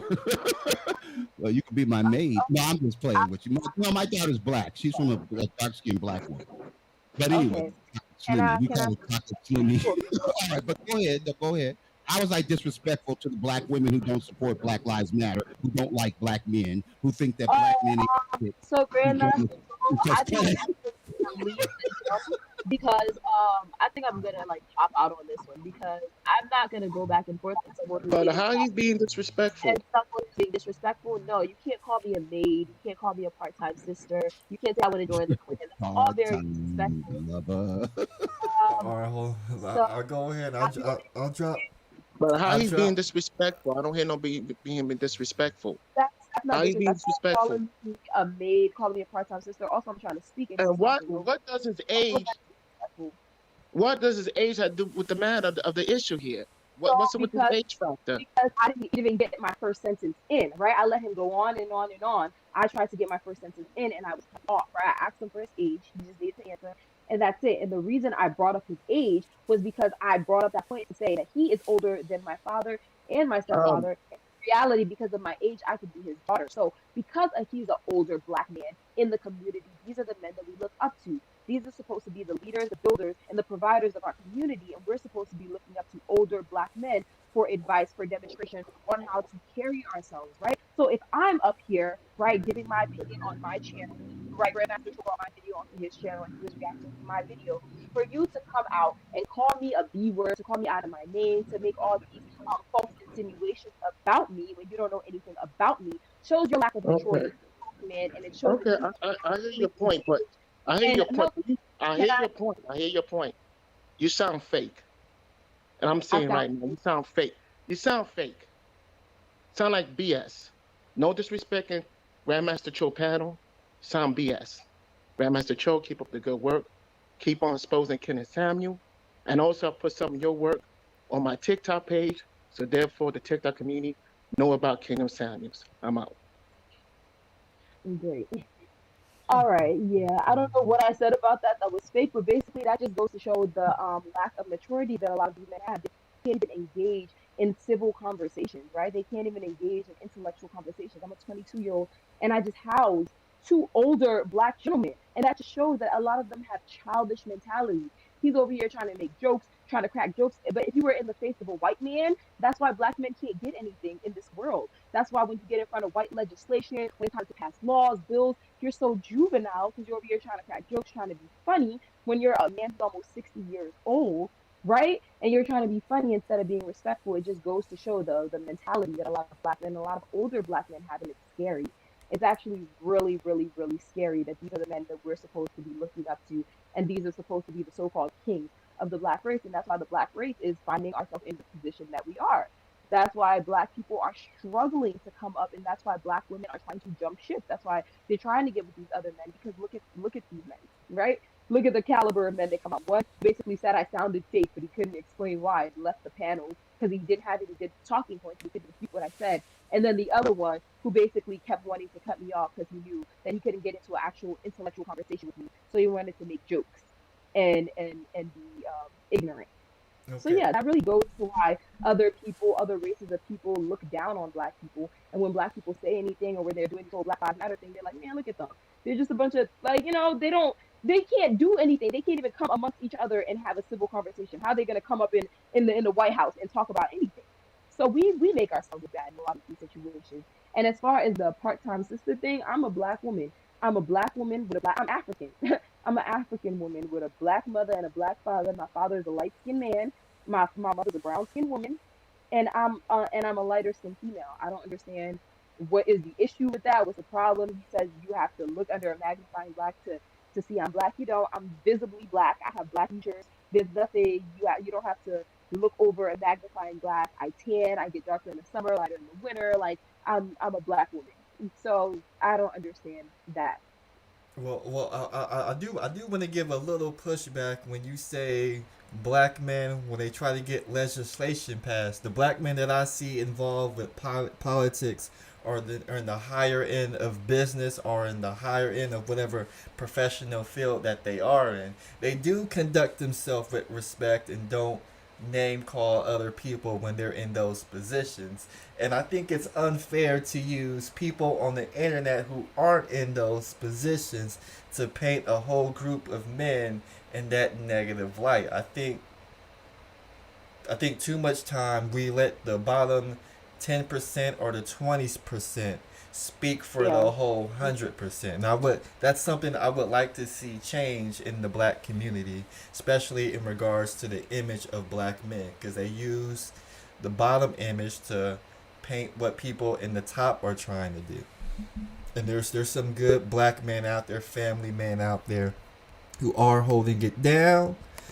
Let's see, we got somebody else want to come up. We got Big Game Orenthal James coming in at the perfect time. Big Game, tell us what's on your mind. Can I be heard? Yep. Okay, so earlier she said that I guess black men are juvenile. You know, this is why we can't get anything done. That, you know, we're basically just some old losers. Now, I want to know, does that mean it's accurate for Donald Trump to describe Africa as a shithole country? Because in Africa, they aren't doing anything that's too progressive, that's even more progressive than, let's say, American blacks. So I want to know, is that an accurate statement, judging by what she just said? Okay, so for one, it's not accurate because Africa is not a country at all. Africa is a continent, number one. So there was nothing accurate about that statement. Yeah, he got that part wrong. So as far as the shithole part, let's say specifically Liberia. Let's say specifically Liberia. Is Liberia a shithole country because black men are, juvenile and what have you? Liberia is not a thriving country. Liberia is doing very poorly right now. And Liberia has been under the control of not just black men but black women who have both failed us miserably. So yes, in his opinion, if he wanted to say Liberia was a shithole country, that's an opinion. Everyone's entitled to their opinion. So yeah, he has a right to have that opinion, sure. Like, I'm not going to refute that Liberia is not going through a lot right now. Yes, Liberia is going through a lot. Now, I don't want to put that on black men and say black men have an innate inability to lead, but that's what it's looking like, right? So you would say people from Liberia have not done anything for their country? So basically, a little backstory on Liberia. What you don't know about Liberia, and that's why my father is a lighter skinned man. Liberia basically it was like the American country in Africa. So a lot of Liberians I were know actually that, but okay. go ahead. Oh, I'm not okay. But I'm go not ahead. dumb. It's just a lot of people don't know that, right? So yeah, so, a lot of Liberian people were actually enslaved. They came back from slavery and everything like that. So and Liberian people No, have a that was a small portion of Liberians. But it's go the ahead. Congo. The Congolese people, which I am, but that's why I'm speaking from that perspective. My father is, so that's why I was speaking from that perspective, anyways.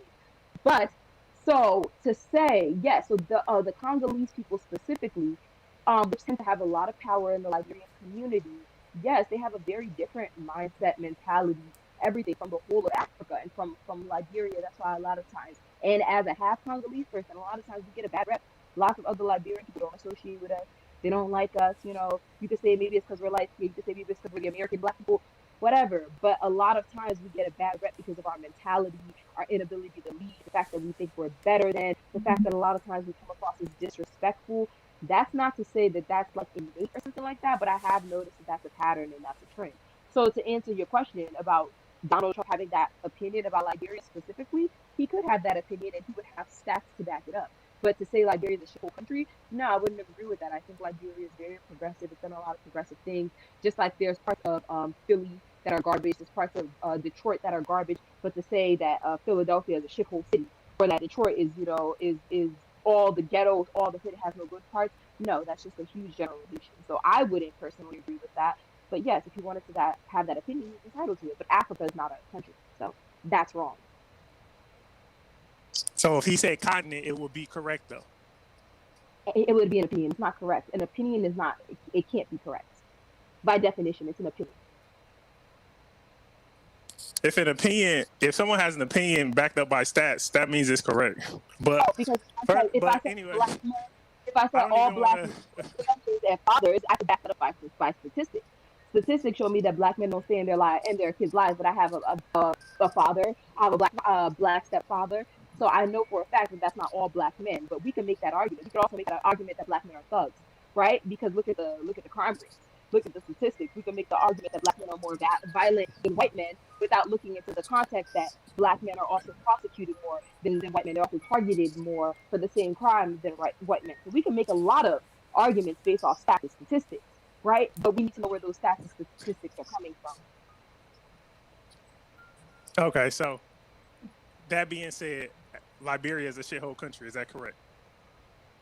Did you not hear anything I just said? I just said that you could have that opinion, but that is just that an opinion. So what makes it not a shithole country, and what makes the men in Liberia? And you said that Liberia is run by women as well. So would that make those women incompetent as well? Yes, sure. The woman who ran Liberia was very incompetent, and the reason why Liberia was corrupt is because a lot of these people, black people, have this thing where they don't care about their community. They only care about self-preservation. They only care about them and their family, their tribe, whatever. So they took all the money, they took all the resources, and they're living life lavish in America and Europe and Africa. How is it that your country is poor and starving, but you got a mansion in the middle of the poorest part of your country? Like that's bullcrap. But that's the black people pathology. That's what black people do. Black people really only care about I.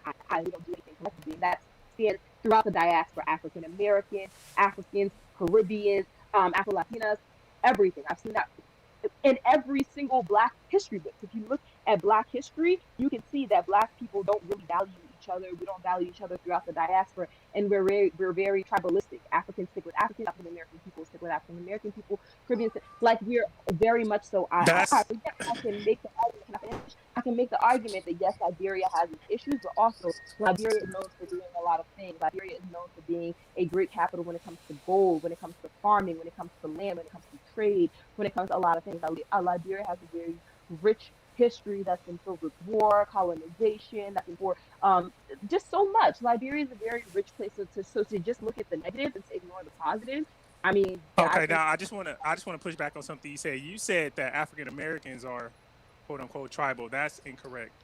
That's very African Americans throughout time immemorial. African Americans are the reasons immigrants even can come over here because they fought for immigrants to come here. So not only that, but time and time immemorial. Look at all our culture. Look at we embrace Sidney Poitier. We embrace I think what's my dude Harry Belafonte. We embrace look at you hip embrace hop. people for Look at doing well. come on let me rock. We embrace if you look at hip hop culture. If you look at hip hop culture, you'll see that it always was quote unquote Afrocentric. We always touted Africa. We always praise people from the Caribbean. It's other black people in the diaspora who are tribalistic. So I don't think you actually have an accurate depiction of African American black people. Maybe you can speak on, Liberians or, Jamaicans or whatever, but your depiction of African Americans is absolutely incorrect. Earlier, you said earlier. Because you made a point that I would like to speak to. I don't want to get my point. Go ahead. Because you talk for like 30 minutes every time.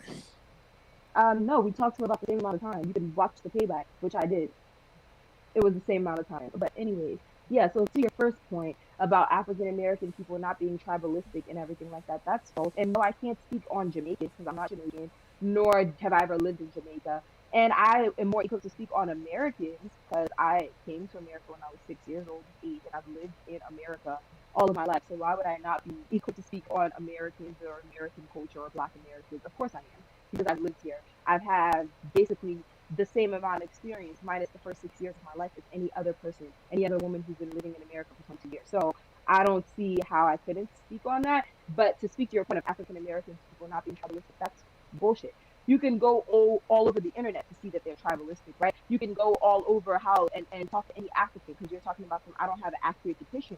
You don't have an accurate depiction of what it feels like to be a non-African American person, a non-African American Black person in America. It's kind of like when white people tell Black people, "Oh no, y'all have a inaccurate depiction of police brutality because police murder white men more than they do Black men." Okay, but you're not putting those into percentages. Black men only make up 7% of the population. So why are their numbers getting closer to how many white men y'all live? Right? Okay. But somebody got an echo, but yeah, okay. That's something. But as far as that, there's lots of African American people online talking about we should not embrace other tribes of people. These are not our people. Also, when you talk to African wait. Can I finish, please? Go ahead. When you talk to who experience certain things, they will tell you that they've been discriminated against because of their food, which I can say personally because I've been in school. People will talk and just look at the fufu challenge, right? Oh, fufu, what is that? Like, pepper soup, what is that? Like, they would just say very disrespectful, disparaging things about my culture, which of course pushes me away. Why would I want to be close to a group of people who are being mean and rude and derogatory and disrespectful to my culture? And also, you're talking about African American people embrace other cultures, yeah, when they're doing good. Just like the dude up here who was talking about I'm a part-time sister, but Barack Obama is a light-skinned, Barack Obama and I are probably close in complexion, is a light-skinned biracial man. I'm not even biracial. He's a light-skinned biracial man, but yet we still tout him as our first Black president. So what I noticed, and his father's African. His father's African and his mother's white. So he doesn't have African American like bloodline. But at the end of the day, we will still sit up here and call this white African man the first African American president because he's doing well. Right, and we love to claim other races of people, not other races, but other groups of people from the diaspora when they're doing well. It's all honky dory, but then we don't like to talk about the discrimination that those people face, like when they're eating their African food, when they're talking with their African accent. You say, "What? No, I can't understand you. What are you talking about, girl? Speak American. Speak American. Does that even make sense? You need to speak English, which I'm speaking, but because I have accent, so you get derogatory comments like that. How come there's no responsibility to take on that end? About how African American. Okay, and now you made your point. You made your point. Now, when you say discriminated against for eating food, if someone's making fun of the food that I eat, why does that matter? And that's rhetorical. I don't want you to answer it because you're going to go on a long diatribe. So that's the first thing. Secondly, kids picking on some kids for whatever differences Not kids, is adult not spaces. what is not significant in any way. In Black culture, see, and this is how I know you don't understand what you're saying. In African American culture, we have something called roasting. You know, some people call it janking, some people call it capping. Some people is different names for it in whatever region. Can I finish? Can I finish? You can finish, but you're making points I never. Go ahead. Can I finish? Can I finish? Go ahead. Go ahead. These are all normal in African American culture, and what that is making fun of people, usually for differences. So if there's a short guy, hey, you know, they'll make fun of him for being short. If there's somebody who mom a crackhead, they're gonna make fun of his mom for being a crackhead. If somebody sometimes if somebody is tall, if somebody is fat, somebody is ugly, hell, sometimes if somebody is too attractive, they get made fun of. That's just part of African American culture. But it's not always necessarily malicious, and it's normal. So just like somebody might, you know, roast me, I'll roast them back, and we'll have a laugh and keep it moving. So you can't say roasting somebody for being different is quote unquote discrimination as far as African Americans are concerned. Also, can you name me a word that African Americans have to describe other culture to be derogatory towards other people in the diaspora, similar to words like akata? And I'm sure you have some words in your Liberian language that you guys use to describe African Americans. So can you name a word that African Americans have for other people in the diaspora? Okay. So I'm gonna try to make this quick because I do have to leave like really soon. So I'm just gonna address this point and then I'm gonna have to hop off. But to go towards your first point, this doesn't just happen in childhood. This happens to adults as well. My mother has experienced this. My grandmother has experienced this in the workforce. So imagine as an African American person, you're eating chicken, and you got your watermelon or whatever, like that. You just went to a cookout. That's very stereotypical food that everyone loves chicken, everyone loves watermelon. But you got all the white kids sitting around you.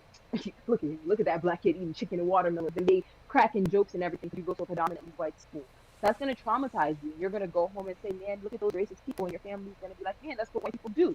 Right? So what makes it any different from African people when they just come to the country and they don't know anything about African American culture and they're just being disrespected left and right. Right? In Philly, we used to call it grind time. I didn't when I'm talking about the food and the cultural disrespect, when it happens to Black American people, they call it racism. They say, oh, you know, this white person said this to me, man, that white person's racist. This white person followed me around the store, man, that white person's racist. This white person was talking about my food and said this about my mama, because they rate everything that a white person does to a Black person. Well, there's a huge difference.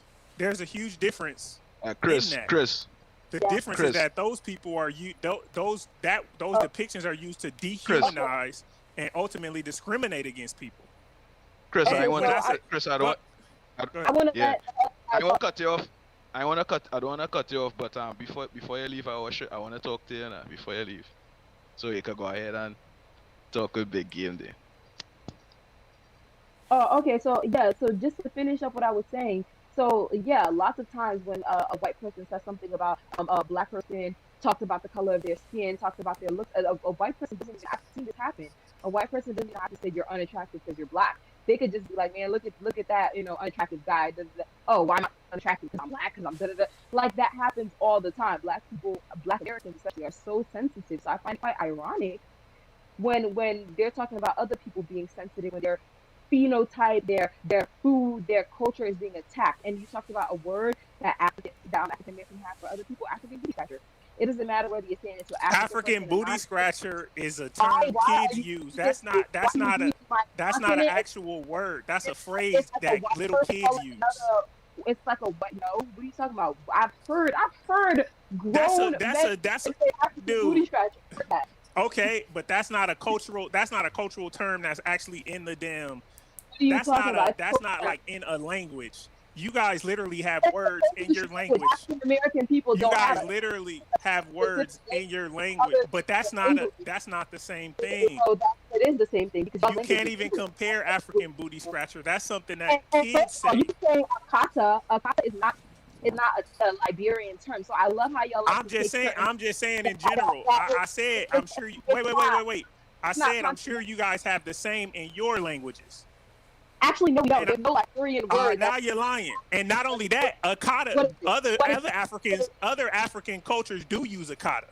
Actually So never even Nigerians are not the only ones who use the term Akata. I'm not Nigerian, and I've never heard Nigerian. I've never heard Akata actually since I made that. I made a video on my channel explaining the differences between African Americans. I titled like "Why Africans Hate African Americans." I made a video on my channel titled that, and someone came up under that, and they were basically like, "Oh, Akata, y'all call us Akatas," and I was literally like, "What even is that? I never even heard of that before. I never even heard of that." Asked my parents, I'm like, "What the hell is Akata? That's not even our culture." Y'all like to take other people's culture, bring it to other like you don't understand Africa's different from America. We are all different. We all have tribes. We even beef with each other in Africa. You have Nigerians, like you can't take something that another tribe calls you and then come to me as a Liberian and try to say, "Oh, y'all call us Akatas." We don't have a word for you. We don't call y'all anything because a lot of we us know, are, I know you have a word. You just don't want to say what it is. Because I'm Congolese, and me calling you an Akata is disrespecting my ancestors. So I'd be a dumbass for calling you that. It's a diss to me too. So no, we don't have that. No, it's not. But anyway, you just said you don't even view yourself as an African American. You said you view yourself as a Liberian. So a term for African Americans wouldn't be a diss to you. And this is another thing. This is a problem. This is why lately some African Americans online have been quote unquote what do people say? Surrounding the the wagons, circling the wagons. And what's been happening is that we see now that you guys can flip in and out. Notice throughout this conversation, hey, I'm African. Oh, I'm black. You like, oh, I'm African. Oh, no, but when you say black, no. When someone says no, when someone no, because when someone says black, they mean African American. And when you say black, you mean African American. You just said earlier you're a black Liberian woman. Where does black come from? Black originates from the continent of what? Africa. Get the fuck out of here, dude. No, when you say black, when someone refers to black people, when you refer, because you refer to yourself as Liberian. No. All right, hold on, guys. Hold on, guys. Oh, that's bullshit. Come on, GNT. Hold on, I don't want you. Black is an ethnicity or a race. You gotta step in right now. Right. It's black and ethnicity or a race. Set that shit straight. All right, hold on. It doesn't matter. People know what you mean when you say black. Hold on, guys. I don't want you guys to argue. I don't want you guys to argue. We got Sick Lit coming through with a $5 super chat. Does she have any friends I could buy expensive bags for? Shout out to him. But V-Dub Boogie asks the good question if I could find it. He says they, and by they I'm assuming Africans. He says they are more tribalistic when it comes to economics. What do you guys say about that? That's true. I agree. I agree that Africans are more tribalistic when it comes to economics, and I feel like if black people were like that in general, we would be more successful, because I feel like when it comes to black people, and this is not just black American people, this is black people, we're so quick to let any and everyone in our country, in our resources. Like we let white people, we let white Spanish people, anyone who has a little bit of tan, a little bit of melanin to their skin, they don't even have to be black. We just let them into our economics, and we're so quick to just like give out all our resources to other people, and we don't just keep things black only. We don't just keep things amongst ourselves and be selfish like how white people do, the Jews do, Asian people do. Asian people will have all these restaurants and stuff in the hood, and the blacks are making hella money off black people. But then here, black people, they don't want to go support their local black business from selling soul food because they are professional, they don't have this, they don't have that. And that's not to say that black businesses don't have to be professional. But why don't you put your black money into your black economics, and maybe if you were giving them more money, more businesses, they would have more money to be able to fund the type of things you want, get better services, hire people, prepare staff. Like, you're not even trying to invest in a small startup black company, but yet and still you want to go to the Chinese store every day. So I feel like if more black people were tribalistic within blackness, not, I'm Caribbean, so only for Caribbeans, I'm African, only for Africans. I don't like it when people do that. We need to be more tribalistic as a whole, as a group of black people, and keep shit in the black community. We need to tighten up. So yeah, I agree. Africans are definitely more tribalistic, but that's not a bad thing. I just think that they need to be tribalistic with Black people in general and not other Africans from their specific tribe. Hey, and just real quick, I just had one question for Chris. Another question, and I'm about to get off. So earlier you said that Black people, they don't care about their, oh man, they don't care about their community. That's why they're selfish. They do this, they do that. Now you did say that. You Let him said finish that. speaking. Now, no, because you're not gonna misrepresent my point. I never said that. Let him finish you didn't say speaking. that. No, I didn't. Where's the playback? You didn't say I that. said a lot of Chat. older Black men. You A just lot so Chat. said. You just Chat. so She said. said that a bunch of Yeah, times. You no, said. She no, said I Black didn't. people Why are did you say selfish. playback? Chat. No, I didn't. I'm a Black person. Why would I say that? You said You that. just so say that. You literally went on a tirade and said that. Nah, I said a lot of these old. I was Yes, talking you about did. older You weren't Black talking about no people. old men. This Yes, was I after was. that. Grandmaster Troll. Was I not talking And about she's that? a liar too, man. I know. And Like, you're come a on, liar. bro. Misrepresenting my point. If you need to go back and rewatch, you need to do that. But don't misrepresent my GMT. Didn't she say earlier that Black people are selfish and they don't care about the community? She didn't use the word selfish. She used the word individualistic, I believe. But I will have to go back to the play. But it seems like they were within the same point in context. Exactly. So regardless, Thank you, G. but anyway, I just want to ask a question. Okay, I go just ahead. want to ask a question because you said that we don't care about the community. Now, does you saying that it's okay, does you supporting a pink pillar? Does that mean that you have the same idea, because you said it was a pathology. You literally said it was a pathology that we don't support the community. So do you exhibit? You say You said that. Stop lying. Do you exhibit the same pathology by supporting pink pillars and being basically going getting tricked on by white dudes? Do you exhibit that same pathology? Okay, so number one, you grossly misrepresented my point. What no, I said didn't. Okay, let me come. No, you didn't. No, you didn't. I'll let you It finish. was facts. It was facts. Anyway, I miss. What do you want his dick for? It's fact. It's fact. Like, what are you, his co-signer, his hype man? Because I'm not talking to you. I'm not talking to you at all. I'm having a Stop being a liar. First thing, stop being a So liar. please mute yourself, All right? or like, Stand if behind your facts. if you have Stand nothing behind to your contribute facts. to the conversation except for hype, then you need to leave because I'm not even addressing you. Back to the person I was You actually insulted addressing. me. What I actually said was, You insulted me. I don't know if it's a Black person. You can go back and watch the playback. What Just I said stop was, lying. I don't know if it's Black person's pathology. I don't know if Black people just seem to be more tribalistic. I don't know if that's just how we are. I don't know if that's just how we are, but I noticed with a lot of Black people, they tend to be very individualistic and they tend to focus on them and their family and I instead of the community building. And that's a Fendi fact, because if Black people actually gave a fuck about their community, then why are we in the position that we're in now? What do you mean who gives a fuck? What do you mean by who gives a fuck? What? Did you just hear what I just said? I said if Black people But yeah, actually thanks for letting me on GMT. And have a great day, Chris Logic and infamous D Gutter and Dwayne. You guys have a good one. All right, I'm out, GM. Excellent show. I enjoy it. I'm out. Okay. And then there were three. So I guess. Yeah, so what I said was, Black people tend to have I don't know if this is just Black people in general, but what I've noticed is a lot of times we don't like to come together as a community, and we don't like to do community building.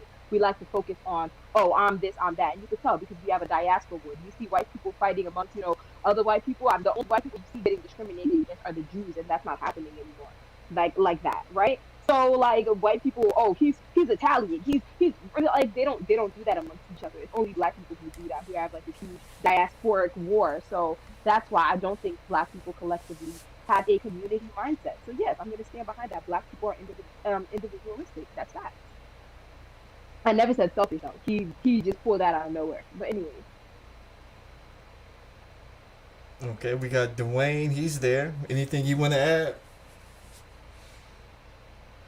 We got a $5 super chat from Zombie Hand Hustlers Incorporated. He says this is why Yvette and Tone came up with the ADOS term, because Africans can't push their identity when using the term Black. Let me slide back up to it. Black to Exactly. Like, appropriate our identity. okay, Grandmaster Troll, can you please just answer this question for me right now? Because I think people are just either like stupid or like I don't know what it is. Where anyone, if you make this argument, you're stupid. I'm gonna put that out there. Chris Logic said, if you make this argument, you are actually stupid. When someone refers to someone as being black, right? I don't care what you think it means, but black is a race, right? So if they're referring to Black American people, when they say black, then they're uninformed. It's kind of like saying, oh, Spanish is a race. No, you could be black and be Spanish. You could be white and be Spanish. You could be mixed and be Spanish. Spanish is not a race. That's an ethnicity. Latino is not a race. That's an ethnicity, right? So to say black means Black American and literally American would be considered an ethnicity, that literally makes no sense. How can you say that black?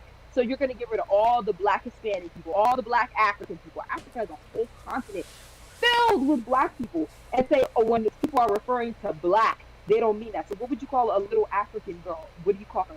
White? What do you call her? African? No, you call her black. Her race is black. Her ethnicity is whatever part of Africa she's from. So you're just unintelligent if you believe that anyone saying black is specifically referring to African American. That's just unintelligent, uneducated. Okay, okay. I understand that point, and it's the same point which I'm about to make because you did it on this panel. When you refer to blacks, you say we, but then when you refer to Africans, you separate the black people from Africa. But when in terms of policy, like with reparations, Africans want to jump in and be considered black so they can reap some of the benefits from whatever reparations that may come. Was that a question for me or was that a question for Dwayne? You could go ahead and answer that question. It was free. Africans don't ever try to reap reparations. If you can't show me one video, one article, one African. You can't show me one example of Africans coming out here talking about they deserve reparations. If anything, the only time Africans speak on reparations is when African American people make this dumb point that Africans owe them reparations for slavery. But what they don't understand is love. Slavery is not just Africans selling other African Americans. No love. It was Africans selling other Africans. So, for example, let's say you had two different tribes, right? One tribe first sold them off, and then the next day that another tribe never could have that same tribe. They both got sold off in slavery. So you then go to the African American, that African American person that sold to Louisiana, and be like, "Oh, you sold my great grandmother into slavery. Nigga, where my reparations?" You're not gonna do that, right? Even though he could have sold you just as easily as that African guy in Ghana could have sold you. So African people do not owe you reparations because you can't. I think someone just wanted to say something, but just finish. Yeah, you go ahead. Yeah, you can't pinpoint exactly where it's coming from. So to say Africans or African American people reparations, it makes no sense. Also, what about people like the Congolese people who were enslaved themselves? Where are my damn reparations? And I'm not up here asking for reparations, but at the end of the day, I went through slavery, but because my people chose to go back to Africa and they weren't part of it, like civil rights and all that other stuff. I'm not entitled to shit. I don't feel like I'm entitled to shit, and I'm not asking for anything. Neither are Africans. That's a misconception and a lie. Yeah, Chris. Mm-hmm. Yeah, Chris. You had to come over and drop some more of that logic and I like what you're doing. You know what I mean? Thank you. I like the vibes, right? And I wonder if you could, you know what I mean? If he had $500,000, he'd go ahead and he'd do the damn thing. If he had $500,000, he'd do it. No. Hear this, not Chris, now, but hear this, right? What's that, Chris? At the end of the night, if you spend $500,000. Nah, don't worry, not real, brother. Don't worry. Hear this, not Chris, right? So watch now. You consider Pizza Hut fine dining? I know you was talking about fine dining. Close. Chris? Not even close. Master Troll, the audio gotten really bad. I don't know why, but like it's all staticky. I'm really hearing like bitches. You hear me, Chris? You hear me? It's hard. I'm like getting every other word you're saying. I heard something about like I don't know. Oh, but let me ask you again. You consider Pizza Hut fine dining?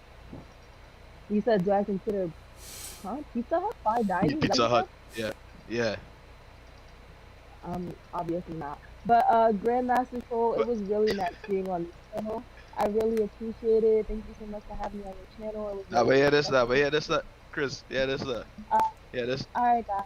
Bye bye. Thank you, Chris. Thank you, Chris, for enduring what we put you through, and I appreciate it. I think we all learned something. And for me, I want to have this conversation, but it has to be honest. Okay, so we can't be up here lying about what the cachet is of skin people that have skin tone very close to white people. Oh, Chris, I gotta ask you this, RBR. Will you yeah. apologize to Chris Logic for calling her Chris. the B word? I don't remember calling her the we had to hit. did. I would definitely apologize to you because I don't think she's an itch bay. I think that she is light skinned. She's part time, and I'm not gonna. I didn't even call her a high yellow heifer, did I? Yeah, I did. You did in the chat, bro. Oh, I'm sorry. Well, you're gonna be all right. Can I ask the young lady a question before she goes? But I do think the gold digging is a little bit. I think man, let give her money. I think the gold All right, digging VDEP, go ahead and ask your questions. I know you got something important to say. Just a simple question for the African sister here, because she seems to think that African Americans are not all encompassing, but apparently the sacrifices that we made here as African Americans contributed to the fact that you were able to come here and become a citizen at 6 years old. So when you say that we are, anti-black or we want reparations, do you not see the conversations on Twitter in which African Americans are talking about reparations, but Africans or people in the diaspora are saying that we do not deserve it? And y'all are gonna hate me for this. If y'all ever want to hop on my channel to do a panel, we can have a whole show dedicated to this, because I'm one of those people where no, I don't believe in reparations personally. Honestly, if we're being completely honest, I'm one of those people, but I'm not online trying to stop reparations for African American people. That's completely understandable. Hold on, guys. That's completely understandable. RBR, can you calm down? That's completely understandable. But as a person who has a legacy, not for reparations. As a person who has a legacy in Black America, in which my great grandfather fought in World War I, then came back and built the railroads on the East Coast, I believe that some of the things and some of the information I found from the plantations and the names of the slave captives that were released, I believe there is some type of compensation that needs to be adjusted, as they did with Israel and China and Japan. But RBR, you had your time. Israel did not get the reparations from the country that freed them, which would have been the United States and the Allied forces. We don't need your ignorance right now. Can we talk about Black America? Not ignorant. Israel was not getting reparations from the United States. You fucking idiot. We pay Israel right now, sir. Nazi Germany. Sir, we pay Israel right now, sir. Shut the fuck up. Shut the fuck up. Hold on, RBR. Hold on, RBR. Talk to the young lady. Hold on, RBR. Hold on, RBR. We'll have this conversation, but we're trying to get Chris Logic because she has the lead. Yeah, she has the lead. I'm sorry, ma'am, young lady. Do you believe that people such as myself who have legacies in this country that can find their legacies in fighting for America, in building America, don't you believe there should be some compensation allocated to those type of people or foundational Black Americans? But it would have to be from the country I'm talking to a fucking woman, not for another fucking country. No, she can see she's RBR. We're trying to get. It's menopause, right? We're trying to get Chris to answer the question because she's got somewhere she needs to be. Go ahead, Chris Logic. Yeah. So I just want to answer it just really quickly, and then I have to go. But yeah, so that's a really good question. And like I would say, you made a lot of good points about, having like legacy and everything like that, and being able to trace it back. And I completely understand. As far as the reparation conversation, I'm open to being educated more on that, because I'm not going to sit here and act like I'm some historian and that I know all the facts, because I don't. That's why I'm open to have a panel discussion and being educated. But from what I have learned and from what I have been told, the reason why a lot of I guess and this is not just other people from the diaspora, even some African American people also don't believe in reparations, because they believe that there was a point in time where African American people actually did have a chance to get reparations. For example, I don't exactly know. I think I know who it was. Tulsa, Oklahoma. But it was. Oh yeah, okay, yeah. So basically, they had their list of demands. And their demands were they wanted equality, they wanted to be treated as equal, they wanted, equal rights to be in the same establishment and everything like that. But when the Asian people, when the Chinese, when the Jews, all those other people that you said, got reparations, they asked for land. They didn't ask for equality. They asked for land, they asked for reparations, they asked for property. But when we had our turn, what did we ask for? We asked for equality. We didn't ask for land. We didn't ask for reparations. We didn't do any of that. So now they want to That's ask, actually incorrect.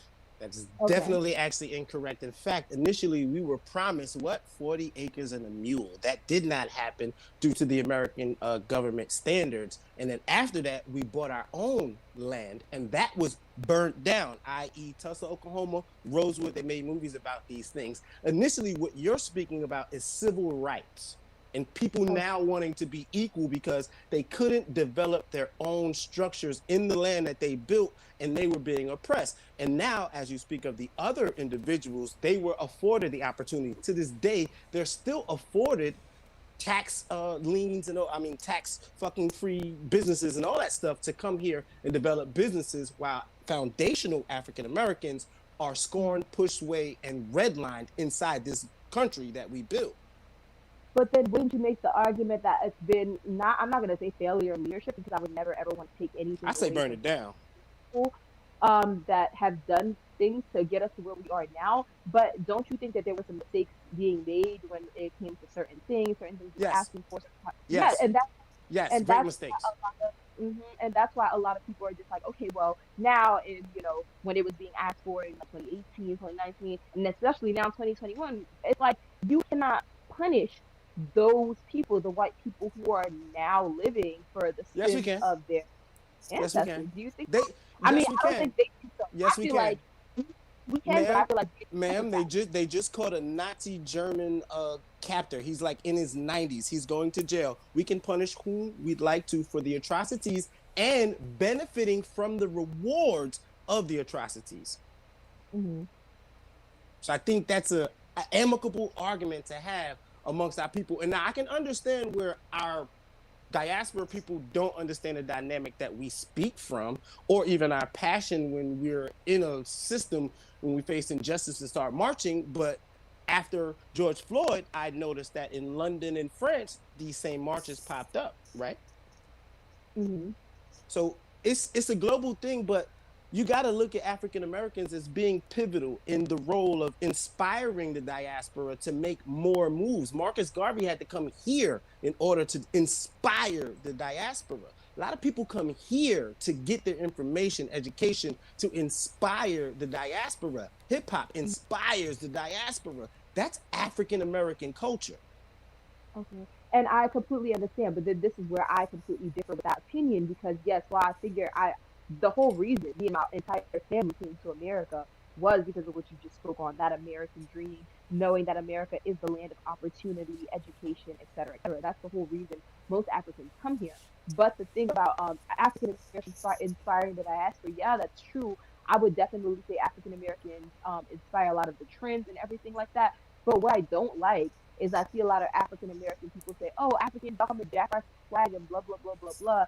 Excuse me, because last time I checked, are those rhythmic beats and everything that was in your hip hop music and those rhymes, those came from where? It came from slavery. It came from the little slave songs and stuff they would hum when they were on the plantations. And where did that come from? That Yes. came from Africa. 400 years ago. So 400 years years ago, ago. yeah, that has been transcended and manifested into what it is now, but it has a home. It has It's a called, root cause. I would Those call it hairstyles, evolution. those hair, yeah, it's evolved, but you can't take away where it comes from. It comes from No, Africa. and Just like, I don't, like I don't, no. That's why I'm going to African get you to this Americans point. have never This have point, done now you're that. trying to say that white people now should pay for the sins, right, of their ancestors, and should pay for all the sins of people they had nothing to do with, right? Because that's their Yeah. family, that's their lineage, and everything like that. So you're saying that they could evolve. So you're saying that yes, they evolved into different people, but they still stem from their lineage. So how can you then say that rap Well, music has okay. evolved Let me separate from let me let Africa? me let me put what I just said into perspective, right? So there are major marketing companies in America that have been around since slavery. Let's just name companies, for example, Johnson and Johnson's, or freaking Chuck and Schumer, whoever these law firms or whatever, right? Rosenworth or Rosenbaum. They've been around since slavery, and they got their wealth off of slavery. They're still living off of that slavery wealth. However, when we look at what the African diaspora people did, or what our brethren and sisters did to sell us here or to bring us here, right? Controversially, they're not reaping the rewards to this day. They're not making no money off of what they did 400 years ago, right? Um, I can answer that. Basically, when you say which African brothers and sisters did as far as selling you to West slavery, you mean Africans. what we all participated in? Yes, while I will give it to you, there were some West African tribes that were more powerful that definitely did a lot more of the slave trading. Everyone participated in slave trade. I'm an African woman, and you actually learn it, right? You go to school and after everything, you learn about the African history books. My Lots of African ex-girlfriend was American. Duale. She was part of the slave trading community. I understand. And right, so you understand that lots of African American people actually participated in slave trade their damn self. So if we can't say, oh well, you my African American brother, you could have possibly sold me into slave. You cannot then go to Africa and say this, that, and the third because contrary to popular belief, Africans are against slave trade. They were being ripped from their So are sons, African their Americans daughters, asking these for were being ripped out of their hands from African mothers. You think that's something Africans wanted to happen? my It was the government. It was my the wicked question people. my question is African Americans asking for money or dual citizenship when it comes to our African brothers and sisters? I don't What do think you they can ask. I think first of all, Africa don't have no money to give them. First of all, second of right? all, yeah, and second of all, Africa's gonna look at them. Some parts of Africa do, but the parts of Africa they want the money from that was participating in the slave trade, those parts of Africa don't collectively have the money that they're looking for to give them. Number one. Number two, that's unfair because then you have to ask African American people for reparations as well. Because we're So yeah. remove that part. Now forget the money. What about dual citizenship? Wouldn't that be a real good olive leaf, olive branch? Is that what they call it? Olive branch. Wouldn't that be a good Yeah. suggestion that we're moving forward in the diaspora? Don't you think that would be a better conversation? I feel like that's a conversation that I would have. I mean, I would have it, and I would listen to both sides of the arguments. That's like a new concept to me. I've never really heard people like advocating for dual citizenship. Maybe it has been advocated for, but I would have to look into that. I don't see why not. I guess the only concern with that being a lot of African American people don't know anything about Africa. They don't even like to call themselves Right. African American because they feel like they're so separated or from African culture, and reasonably so because they haven't been to Africa. So with that dual citizenship, would you even like know what to do with it? Like what's the purpose when you come to Africa? Are you coming to make changes like what is the what is that going to do? We would do the That's my same. question. We would do the same thing that Africans Mhm. do when they come here. However, Okay. I just want to state, judging from this conversation, I think that you gather a lot of your information regarding African Americans and their points of views from social media. There are a lot of in-depth scholars and people who have written about the unification or the diaspora and how to build and bind that together without the negative Twitter rants and comments from people who now have the Yeah. ability to say something. So Yeah. yeah, gather from that. I just think, you know what, I will look into you and hopefully we can have a further conversation, a little more in depth, and I can bring forward some knowledge, some information. That way your view is not as generalized towards African Americans as it is during this conversation. But I do want to thank GMT for letting me on, and I got to get my black ass back to work for these white folks. So appreciate that, man. Good conversation. I'm gonna holla at y'all. All right. Yeah, and I'm gonna have to leave as well. Thank you so much, Grandmaster Troll, for having me on. It was really good conversation, and had a good time. Yeah, it was great having you on. You have a good day. All right, thank you. Bye. Bye. So now we got RBR Network. I'm gonna let you on. What you got for us, RBR? Well, the brother Dwayne, he's a good follower and a supporter of mine. He says you didn't have to destroy her. No, I didn't destroy her, but we can't let her get up here and lie to people, and mislead people. Why? Because people are listening, and the people don't want to admit it. But the only value she has to our community is that she looks white, and this is that's not to destroy her. That's not to hurt her. It's the truth. See, light-skinned people that white people are willing to use, like they're using Kevin Samuels, like they're using R. Kelly, like they use Bill Cosby, like they used O.J. Simpson. They're using blacks as individuals to destroy other blacks. If you can take down other black people, then the Nazis, then the people that run YouTube and Google will promote your channel all day long. If you hate black women, if you hate dark-skinned black women, if you hate black men, if you hate black people and black families and black babies and black communities and black diasporas, they will promote the hell out of you. But if you're a real brother, if you're a real sister, then they won't promote you. they will say you're being disrespectful of the people trying to destroy this black race and make America white again. And that's wrong. So I'm not trying to destroy her by having valid arguments. The slaves were not ADOS. Everybody in the 13 British colonies was a British citizen. Now, after we won our independence from Great Britain, because of the Moors, who were Africans, who never assimilated into the American system, they never became citizens. They always remained citizens of Morocco. All right. They are the ones who gave us our constitution, our democracy. And they were the ones that made slaves 2/3 of a person. How come? Because there was 15 million slaves. And they wouldn't have voted with the Moors, who were free. They would have voted with their masters, who were racist. Okay, RBR. Now, hold on. We got a $2 super chat from Big Game. He says, "Where's the Africans rhyming like Jay-Z?" And Sick Lit coming through with a $5 super chat. Americans are not allowed to own property in most African countries. Go ahead, finish your point, RBR. Then we'll go to Big Game, OJ, and then Dwayne.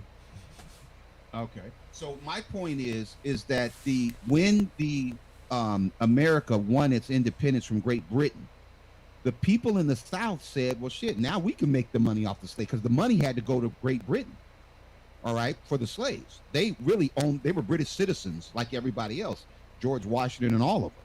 They were British citizens. So when we broke from Britain, they thought, well, shit, we can keep these niggas for another 500 years working for free. And the North said, no, we have made enough money on slavery. We want to pay them to build the Industrial Revolution.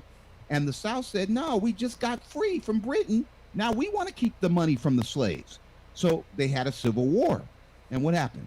They lost. Okay, because the Moors and the Africans and Denzel Washington and Glory were fighting for the North. They weren't fighting for the South. Now, the slaves weren't fighting at all. Why? Because the best way to end slavery was to shoot the slaves during the fucking Civil War. Without slaves, there's no slavery. So they lost the war, and the first thing that Abraham Lincoln did of significance was the Emancipation Proclamation that freed the slaves. We were the United States of America. We were no longer the South and the Union Army. We were one country. And the first act of that one United States of America was to end slavery. So you cannot sue the country that freed you, just like the Allied forces freed the Jews from Auschwitz and those. They couldn't sue the United States for the Holocaust. They had to sue Germany because they perpetrated the Holocaust. And we'd have to sue Great Britain because they perpetrated slavery. Those slaves are descendants of British citizens. They are not ADOS. That's the Russians trying to get Trump reelected. Now, that's the truth. Now, of course, that sister doesn't know that. Of course, V-Dub Boogie doesn't know that. Why? Because they're too damn stupid. They only listen to lies that white people from Russia tell them. Okay, let's go to the Big Game, OJ. Oh, yeah. So, and there's another thing I just wanted to debunk real quick. There's a notion that black women don't deal with white dudes. I don't know where this comes from. I don't know who. I mean, obviously, it's black women trying to create a smoke screen so they won't look like, so they'll still have that moral upper hand on black dudes and say, man, we don't deal with white men. Y'all love white women. But see, this is the thing. Notice whenever they point out stats, there's no stats on who's dating. Even though they always say dating, there's no stats on who's dating. So we don't know who's dating who. The only stats are marriage. Right. And the marriage stats, even though, they'll a lot of times they'll say, well, black men marry out 3.5 times black women. Okay, let's say that's true, which by the statistics, that's accurate. But only about 7% of black men are married to non-black women. So how, what does that even mean? That's not even accurate. And not only that, but this is why they always either point out dating or marriage, because what's happening is they're getting bust down behind the scenes. There's a woman, her name is Renethia Tate. She wrote a book. The name of the book is something the black. Oh man, I can't even think of the name of the book. You guys can look it up. But anyway, I saw an interview with her. But she was talking and she was saying, I saw an interview with her, and she was saying, "Yo, a lot of black women are getting bust down by white dudes behind the scenes. They just don't talk about it." Also, Mr. Fuller wrote in his book, The Compensatory Code System Concept. And this is a reminder, he wrote most of his book when he was in the Korean War. So this was, 70 years ago he wrote this, he wrote a lot of this book. And he was saying, this is just paraphrasing him, not, direct quote, but basically, the white woman is the back door the black woman is the white door that is the back door that white supremacy goes through. So we know that this has been going on. So when they say give a white man a chance and all this stuff, like right after Black History Month, a hashtag is trending, give a white man a chance. Like, come on, bro. You guys have been giving white men a chance. You guys are just trying to make it seem 450 like years. when it's exactly when it's time to go back to these these freaking Negroes, when y'all turn into a quote unquote pro black person after the white dude done bust you down, you can say, well, we never date white dudes. Well, the white dudes just don't want to be seen with you out in public. So it is what it is, man. Like, y'all can stop with this smoke screen. Stop with if white dudes said, hey, we wanna be with black women out in the open tomorrow, man, it's a lot of black dudes who wouldn't who been married 20 years who wouldn't have no wife. So that's all I had. I'm about to hop off again. All right, let's go to Dwayne and then Suda Africana Mommy. What you got for us, Dwayne? Is Dwayne there? Going once, going twice. So to Suda Africana Mammy, it's on you. Hello, Grandmaster Troll. How are you? I'm doing good. Yeah, it's mommy. It's not mammy. Oh my god, I would hate to be a mammy, but I wanted to just piggyback right off the whole reparations for African Americans. Like, I'm from Africa, as you can tell, as you know. Definitely African Americans are well deserved individuals that should be getting reparations. Your guys' history is just terrible. What happened to your family and your families, your ancestors, and then how we trickle down into some systematic racism and everything. I'm not even sure, like, I'm not very familiar with what had happened to the Native Americans, but they are nearly non-existent in America. And I don't know if they had received anything, but the fact that Jewish people got money, Irish people got money, Italian people got money, why are African Americans not getting money? And I feel like that's not even That's feel, not but true. it's Hold the on. it's That's not true, Suda. okay. African Americans got $5.3 trillion. We got a $300 billion black middle class. When? uh, But in wait, if I may 2010. ask, then In if I may 2010 with the ask, then stimulus. why is Okay, it the still? stimulus Pardon? was 2.9 Are you kidding me? 2.1 Are you trillion serious dollars. right now about a You don't stimulus check? Are think there you was a serious? stimulus in 2009? You don't think there was a stimulus? The Are you 2010 budget? serious? A stimulus Yeah. check? I'm talking about Two. big money. Like the Jewish Okay. people It was got big two. money. Hold on. In African the stimulus, Americans. would you I listen? need you to wait. Can I say my You're speech, talking please, about big before I money. go? And then you Five can point have the three say. trillion dollars. Is that big Oh enough for Lord. you? It was $5.3 trillion. Is that big enough? Hold on, RBR. Let Suda Africana Mommy Talking about? They're finish lying. your point. The thing is, Grandmaster Troll, for instance, like, it's just the right thing to do, like to give the black people in America what they deserve, because their ancestors are not here to claim it, but the people who are here from here, born and raised here, and you see the systematic generational curses that they have had, that they have experienced. Like, they don't own a lot of things, they own very few and far in between. Majority of these things are owned by we know who.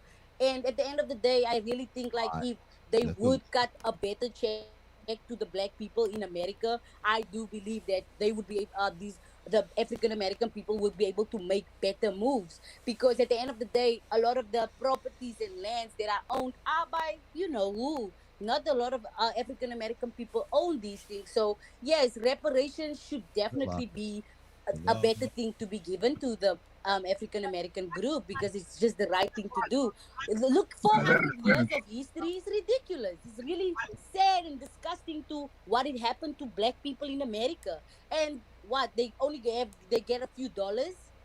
Really, a few dollars stimulus check? No, give them better money. If one family that they can trace $1 with back a to cash cut. all these histories, they Give should them get a few $5.3 trillion million. in health care.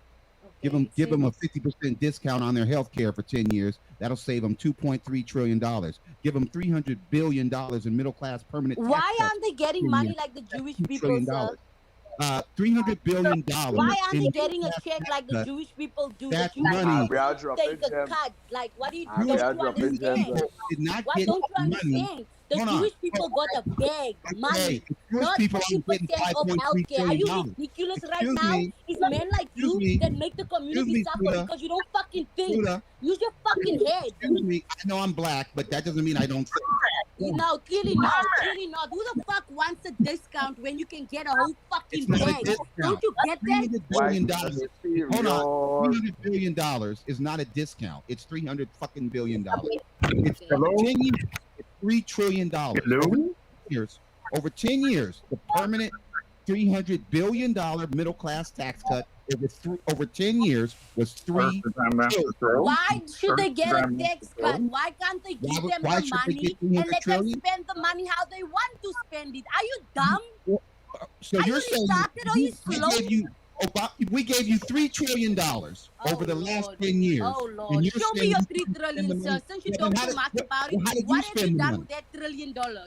How have Tell you me. spent the money?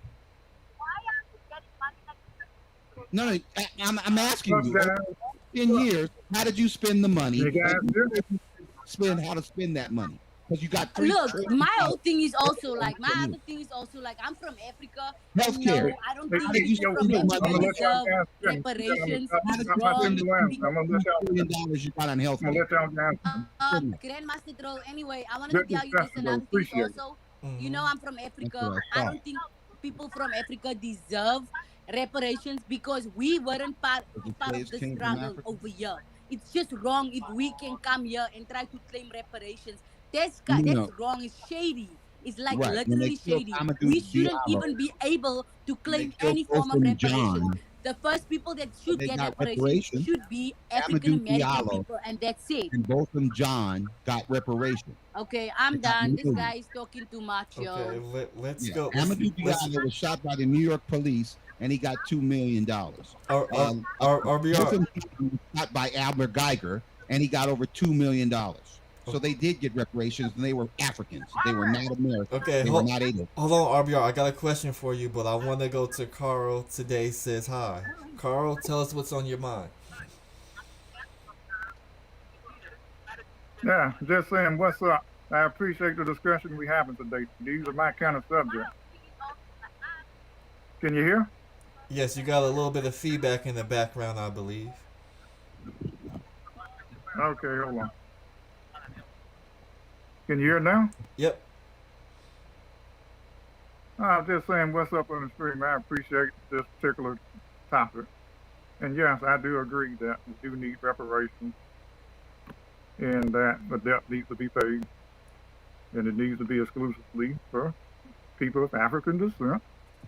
So I'm not much of a speaker. Everybody from Africa. That would be everybody from Africa. But go ahead. Keep it up. You know, I'll be honest with you. So Africans aren't of African descent? I said African descent. My friend. Yes, You brother, like, what up, you brother? What up? Yard business. I'm not the kind of people who speak on these kind of panels, but yeah. What about the British citizens who actually are the real descendants of the British slaves? Should they receive reparations? Because they're the real people, descendants of slaves. The British people, the Black Britons, are the actual real descendants of the British slaves, not the Americans that were descendants. Since I'm not British, I'm going to speak on African Americans. They're still 300 years of unpaid labor that is over. Let's start there. And then we can set the stage for the world. Hold on. I know you're going to speak on it, but by definition, African Americans descended from African British slaves are not descendants of American slaves. British slaves do not have descendants from America. British slaves have descendants from British slaves.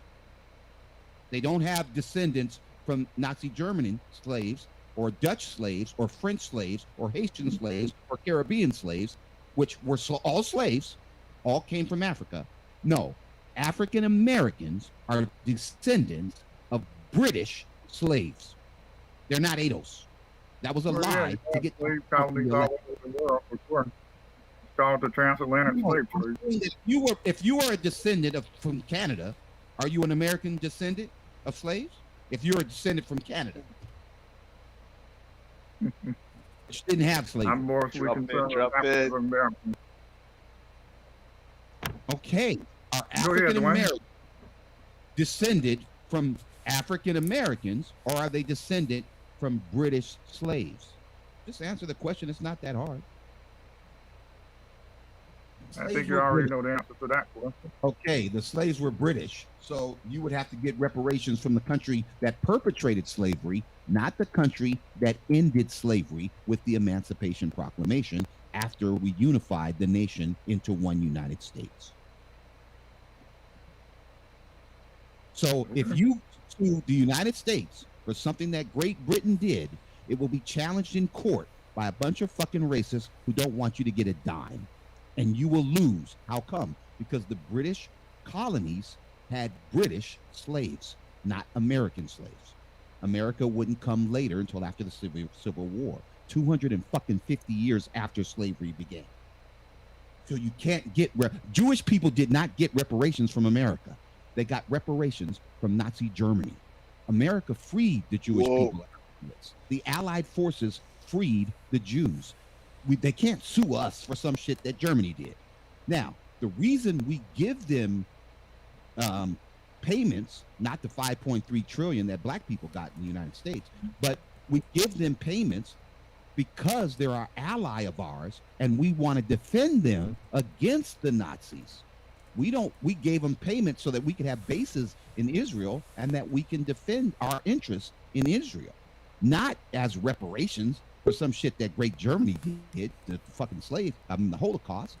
No, that was Germany. They had to pay reparations for the Holocaust. Great Britain would have to pay reparations for slavery. Yo, what you have to say about what you have to say about the Japanese with the Japanese in the US camps and Yes, their reparations? The Japanese were interned by the United States government. So they get to sue Nazi Germany? No, they have to sue the United States government. They can't sue Great Britain. How come? Because the United States government did it. I got a question. And the difference? When did America gain its independence? I understand. Well, when America gained its independence, it was after the independence. War. We have a question for you. Yes. 4. He wanted to know what 2 plus 2 was. It was 4. When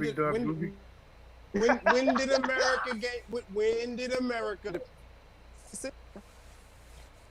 Well, America the got its independence from Britain in War, 1776. Hold on. When did America free its slaves, sir? American slaves were freed with the Emancipation Proclamation, 1865. 100 years after the established country, are you telling me America has no responsibility? Britain has responsibility for a 100-year established country.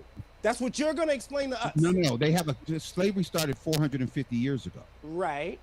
So if you're going to get reparations from slavery, the last motherfucker you can sue are the people in America, because when America unified, the reason that the North broke away from 1776. No. You're talking about the Civil War in 1776 when America became its own country. What year was that, and was slavery still in existence, sir? These are simple questions. In 1776, America got free. America got free from the British government. They became their own country, right? They became their own union. Did they have slaves at that moment and continue to have slaves until the 1800s? No, they were still British slaves. They were just British people. So America was holding on to the black British slaves for Britain? Is that what? No. The South was holding on to the slaves So for the South was still a part of Britain. So the South was still a part of Britain. Now, I take your point. Now let's take your point. Who was a part of Britain, and why were those slaves after 1776 to 18 whenever? Why were they in the hands of the Americans? Now, wait a minute. Now Americans. you are entitled. Hold on. I'm giving you your point. And there were slaves in the North, sir. There were slaves in the North, sir. That's not true. But anyway, yes, the North was realigned. But you understand what I'm saying. The Confederate states had slaves.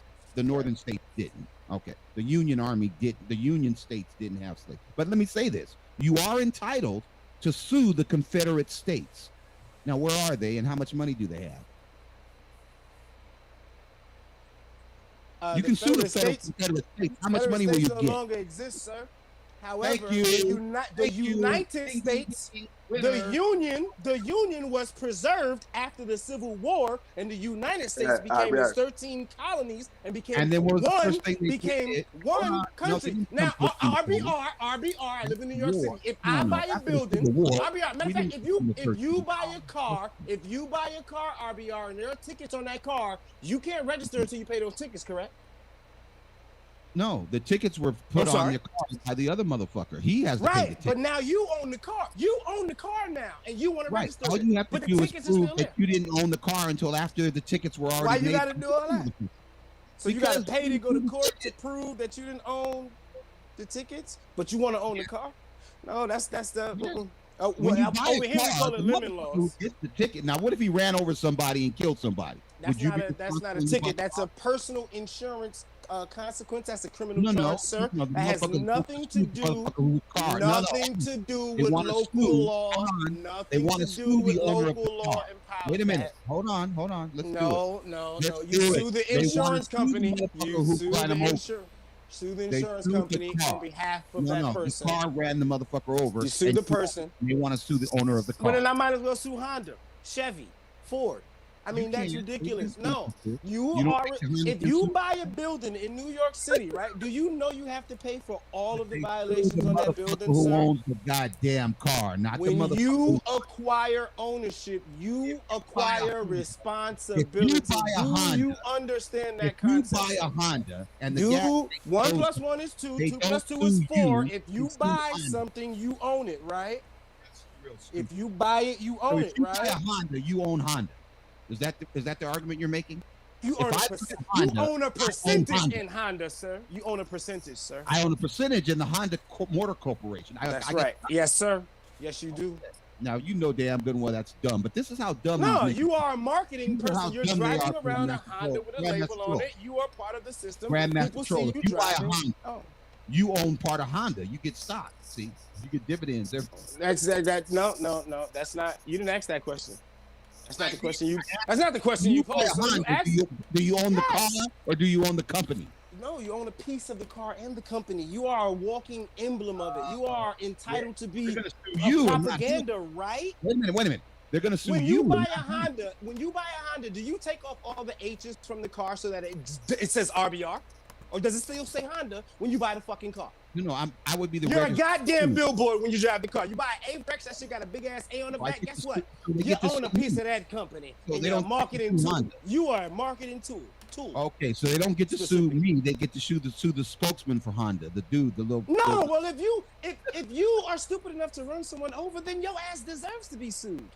You don't know how to operate a vehicle? No, I talked about the gas tank. Who gave you a license? No, I'm talking about the. They should. You know what? Whoever gave you a license and you ran a person over, they should be sued as well. Because you shouldn't have had a license running motherfuckers over. Who buys the car? What about the person who buys the car and from the junkyard and rebuilds it? Should they get sued? I just hope my airbag works. No, I'm saying if you bought a car that ran somebody over, right? You are the owner now. I have nothing to do with that legal liability. That has everything to do with the insurance company or the personal person, sir. America has nothing to do with the liability of slavery. That is why. Thank you, everybody. This is why black people will never get anything. Are you stating that America has no responsibility?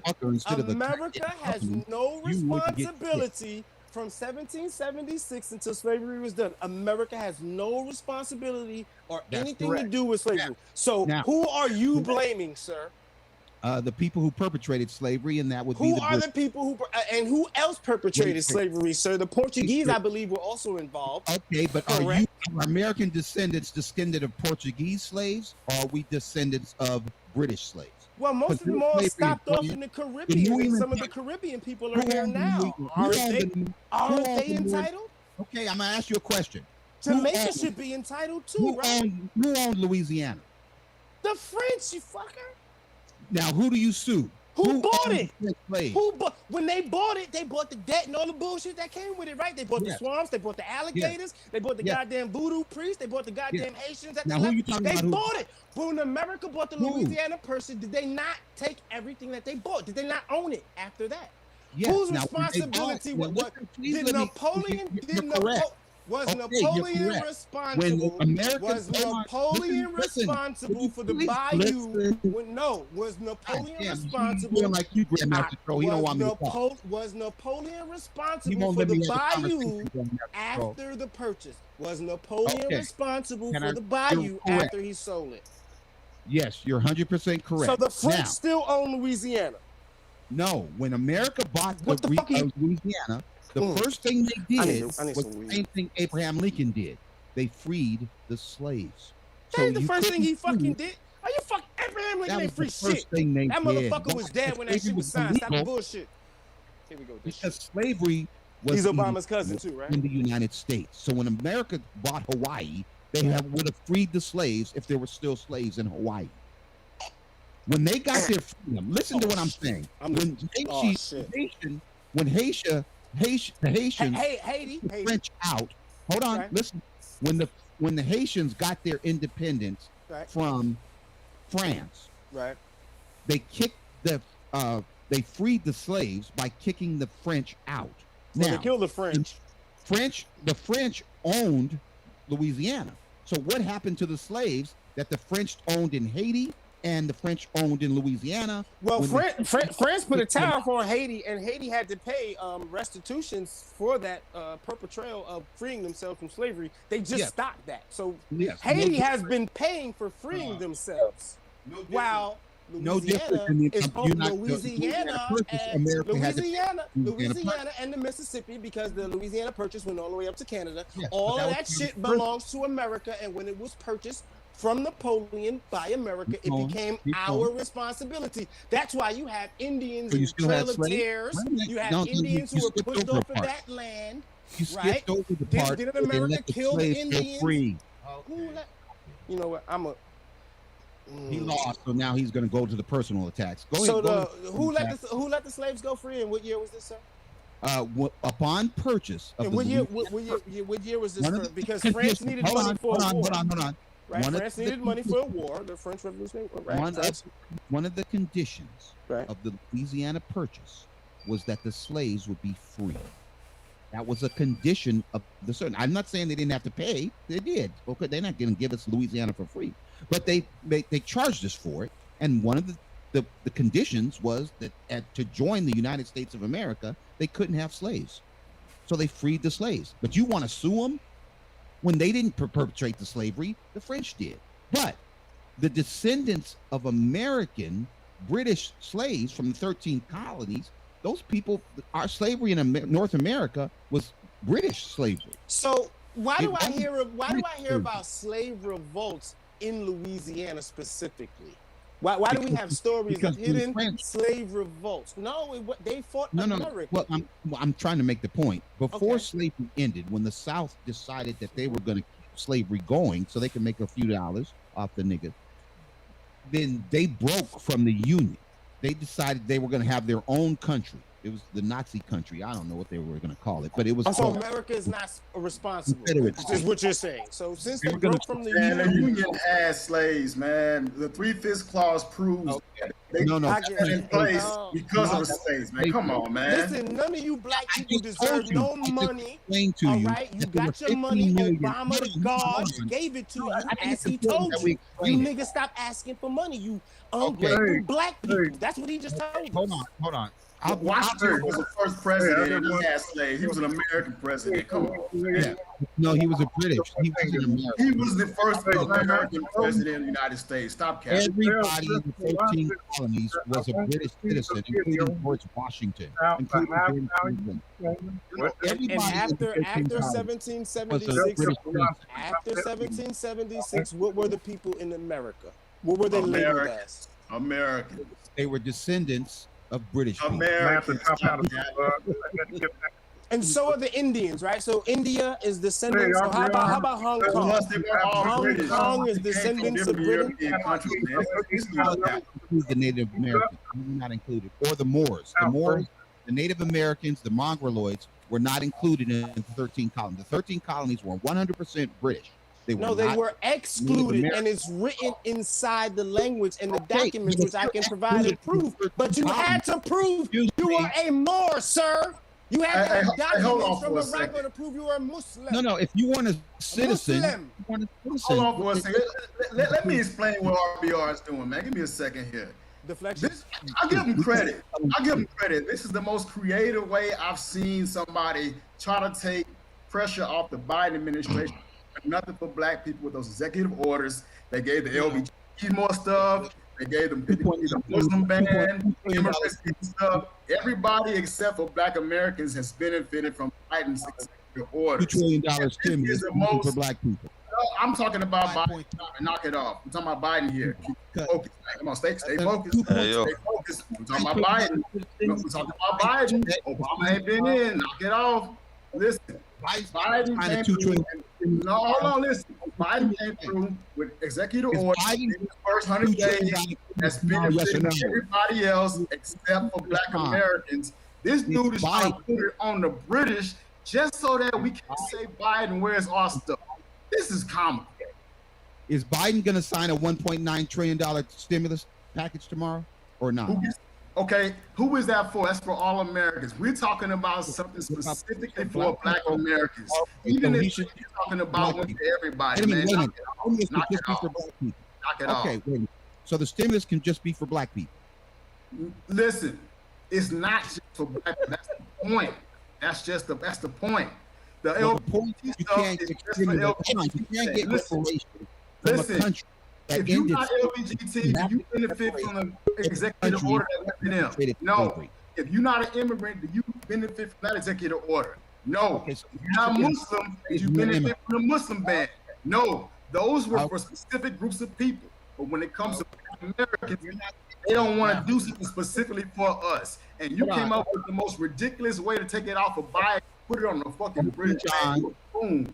You were the old niggas we gotta watch, man. You were the old niggas we gotta watch, man. I'm the old niggas who actually knows history. Yes, that we have to watch the niggas who know history. Oh, you gotta watch the old niggas, man. Like you probably spill blood. Niggas who know history. Yeah. Old niggas who know history. Not gotta the old watch young these old niggas, man. Gotta watch them. Yeah. Okay. Anyway, we got some new people on the panel. I want to go to Cash God, then I want to go to KAY New York 007. Cash God, it's on you. All right, I wanted to talk about Liberia.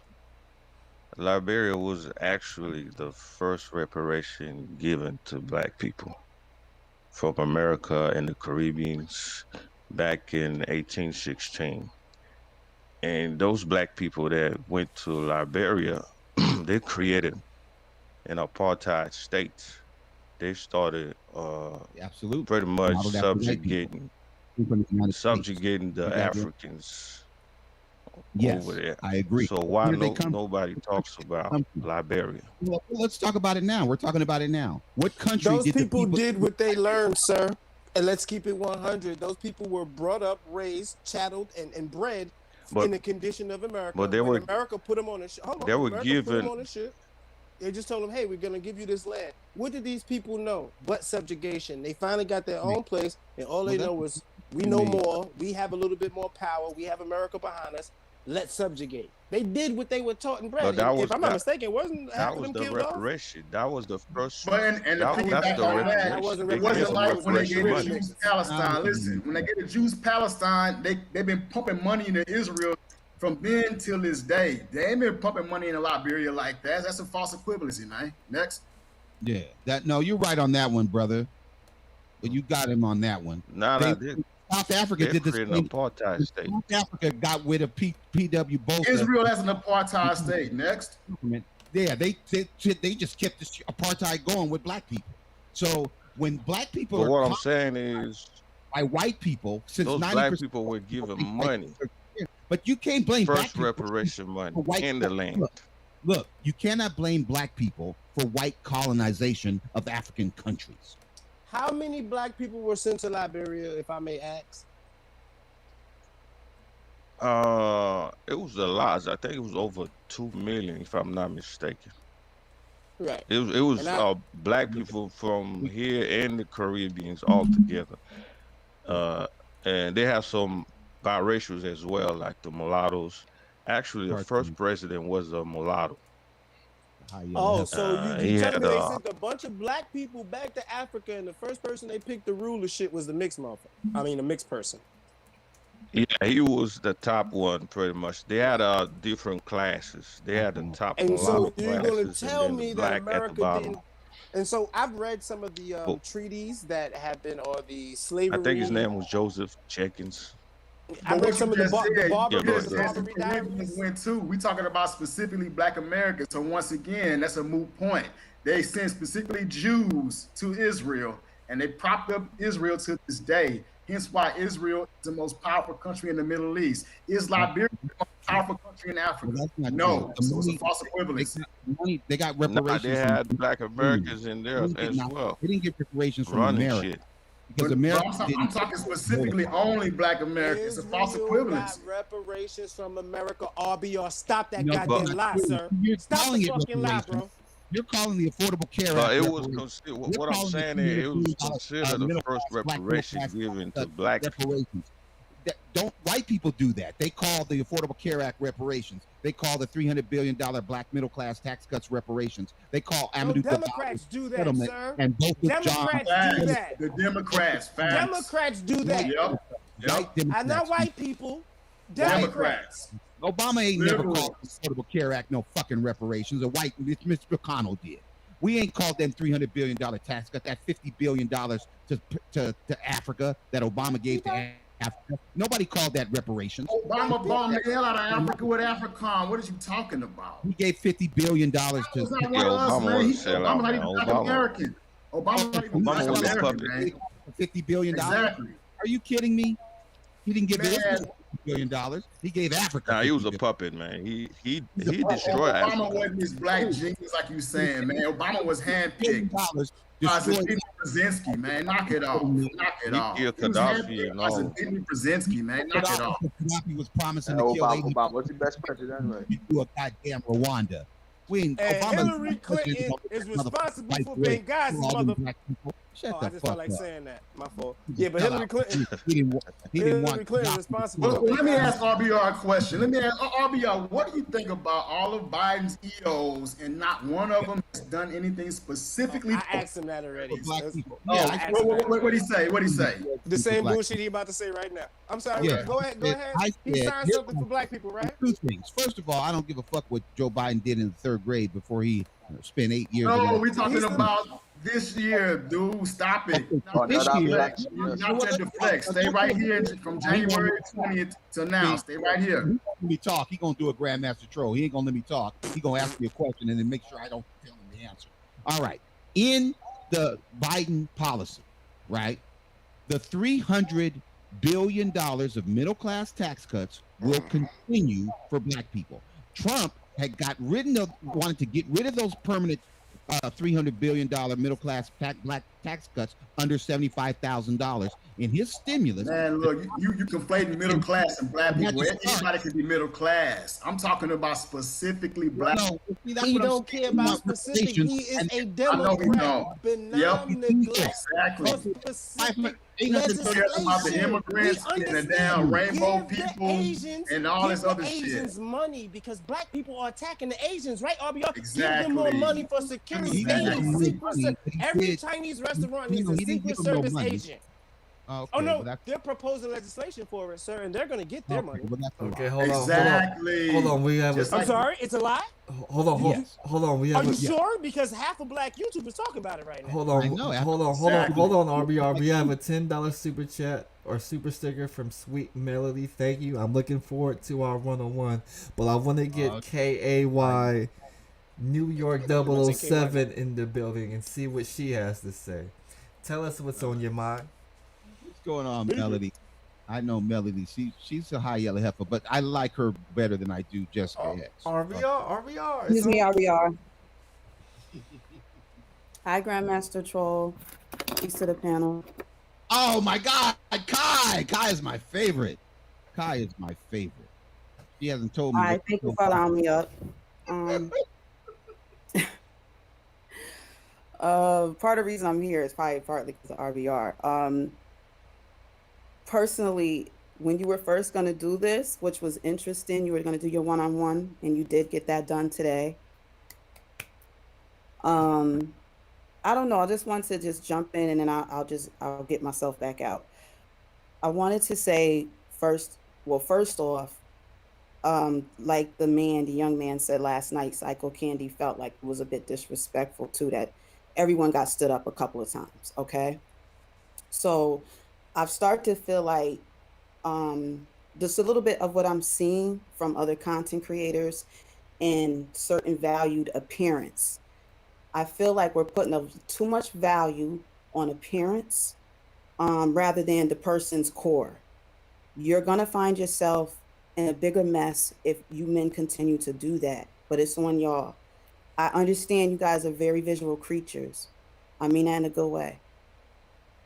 I'm starting to see, though, too, when you have mixed people or people that could look mixed, they might look multicultural, but they're Black.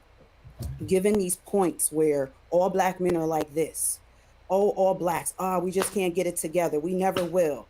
We have to change the narrative. You are Black people speaking against your own people. I'll never understand it. Do you think because I share Black blood that I'm supposed to agree with the negative nonsense that you guys continue to kick on these panels and out here in the real world? We got enough people doing that already. There's no such thing as all Black anything, unless you're going to say all Blacks have some sort of melanation to their skin. Other than that, there's no all anything. We're all African. So I'm starting to feel like you men, as long as it's a face that's appealing, whatever comes out of it or whatever we spit at y'all, eventually you guys will accept. And that's unacceptable to me if it's putting down a whole culture of people. We can't keep agreeing with this narrative because it's false. Yes, we have our flaws, but so don't many other nationalities and races. A lot of whites don't like each other. It depends on what kind of white you are. Where did your bloodline come from? They want to know. They will judge you. Just like Irish, red hair, they don't like it's a whole bunch of chaos. This is not a Black thing. So I'd be so glad when y'all just tone that down, please. Even on the panel, one of y'all was just saying the same thing. Talking about how Black people don't get it together. If you feel like that, then you're just part of the problem. There's people like me that's looking for solutions. No more put downs. How do y'all feel about that? I'll mute myself. No, well said. Well, that's a real sister. I hope the sister's still listening. The other sister, the cartoon sister. That's a real sister. And you know what? If I may real quick, I think what she said is positive, and that's why I would hope that a lot of us can start to educate the people in the diaspora, because a lot of them don't know the African American experience. And until you put it in the full context, and until you explain what systematic racism is, what happened here, what we did, and how our accomplishments have been global, they'll always look at us as what the propaganda presents globally about us. We have to create our own narrative and make sure we promote it successfully. But it has to be honest. See, that's what I'm saying. You just said that white people. Context and I know, but there's no context. You are exactly what this young lady came on the panel to talk about. No, she came on the panel because exactly what she's talking about right now. But I'm gonna be silent. She supports me financially. Okay, so she came in here because she's one of my students. Now, let me You need say, a cash app? You want a cash app? I should shoot you a cash app right now, brother. no, that's not it. So don't put money into it. What does that have to do with substance? That's not my point. I'm saying that you just said, there's something that you just said. This is why black men are respect. Okay, so what I said was, I don't think white people have the ability to take the racism out of their DNA and put it into a system or an institution. I think the racism rests with the racist. I think the white supremacy rests with the white supremacists. If you get the white racist and white supremacists out of the system and out of the institution, I think the system and the institution will be fine. So I don't want to lie to the world. Very glad you said that. Is in the system, because it's not. Very glad you said that, RBR. So you said we need to get the racists out of the system. I agree. So my next question to you is, how do you feel about Joe Biden's racism? Well, I feel that all whites, I think that Joe Biden is a white supremacist. I don't think he's a racist. Why? Because racists hate Obama because he's black. I think that Joe Biden believed that he was superior to Obama until he spent 8 years under Obama. And Obama, white supremacists are worse. White supremacists use their power to affect black people. That's the problem with the white supremacist system. Here's the difference. Let me explain the difference. I know I'm black, so it's hard to believe me. But here's the difference. A racist will kill Trayvon Martin. A white supremacist thinks he's superior to Trayvon. That's not true. That's not true. You don't think a racist killed Trayvon Martin? Well, no, it was white supremacist. That was a white supremacist. You listen. Trayvon Martin. Well, if I Biden put in not one, not two, but 3 crime bills. A crime bill to population. As a result of that, a lot of black men got killed in prison. Wouldn't have been there if it wasn't for Biden. If you put a brother in jail for murdering the other brother because he had a different rag on, you think that that's the same thing as George Zimmerman killing Trayvon Martin? Now, see, you can't do this with me. You trying to get a straw man question. That's not going to work. That's not going to work. That's not going to work. Just like what you said with Kamala, like she was locking up people who were criminals. No, they criminalize black people. At the same time, y'all can get pardoned, or they'll get cases dropped. Knock it off. You have trouble letting me make my point, don't you? Now, no, if you don't make good points. You filibuster. You don't get to the point. You just filibuster.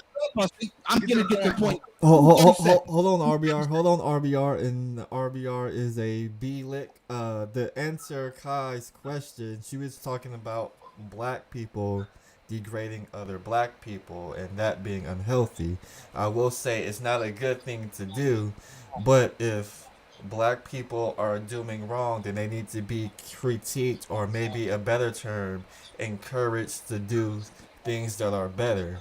And I think that's what some people in this space are trying to do, and do it in a more constructive, encouraging way. Okay, now let me finish. 30 seconds. Give me 30 seconds and I'll finish. If a black person sells crack to Lynn Bias, the #1 pick of the Boston Celtics, and his whole life is ahead of him, and because of that crack, he overdoses and dies, do you think that a prosecutor, that a white person, we needed a white sponsor for the crime bill because no niggas in the black caucus can put bills forth to the House or the Senate without a white sponsor. So Joe Biden sponsored the crime bill because no other white person would do it. They said, let them niggas kill each other. Now, do you believe that the person who sold crack to Lynn Bias that ended his life should go to prison? No. Okay, first off, I don't know the race of the person who sold it to him, but that person should be punished for that. That being said, are you the person single person? No. I'm not done. Let me finish.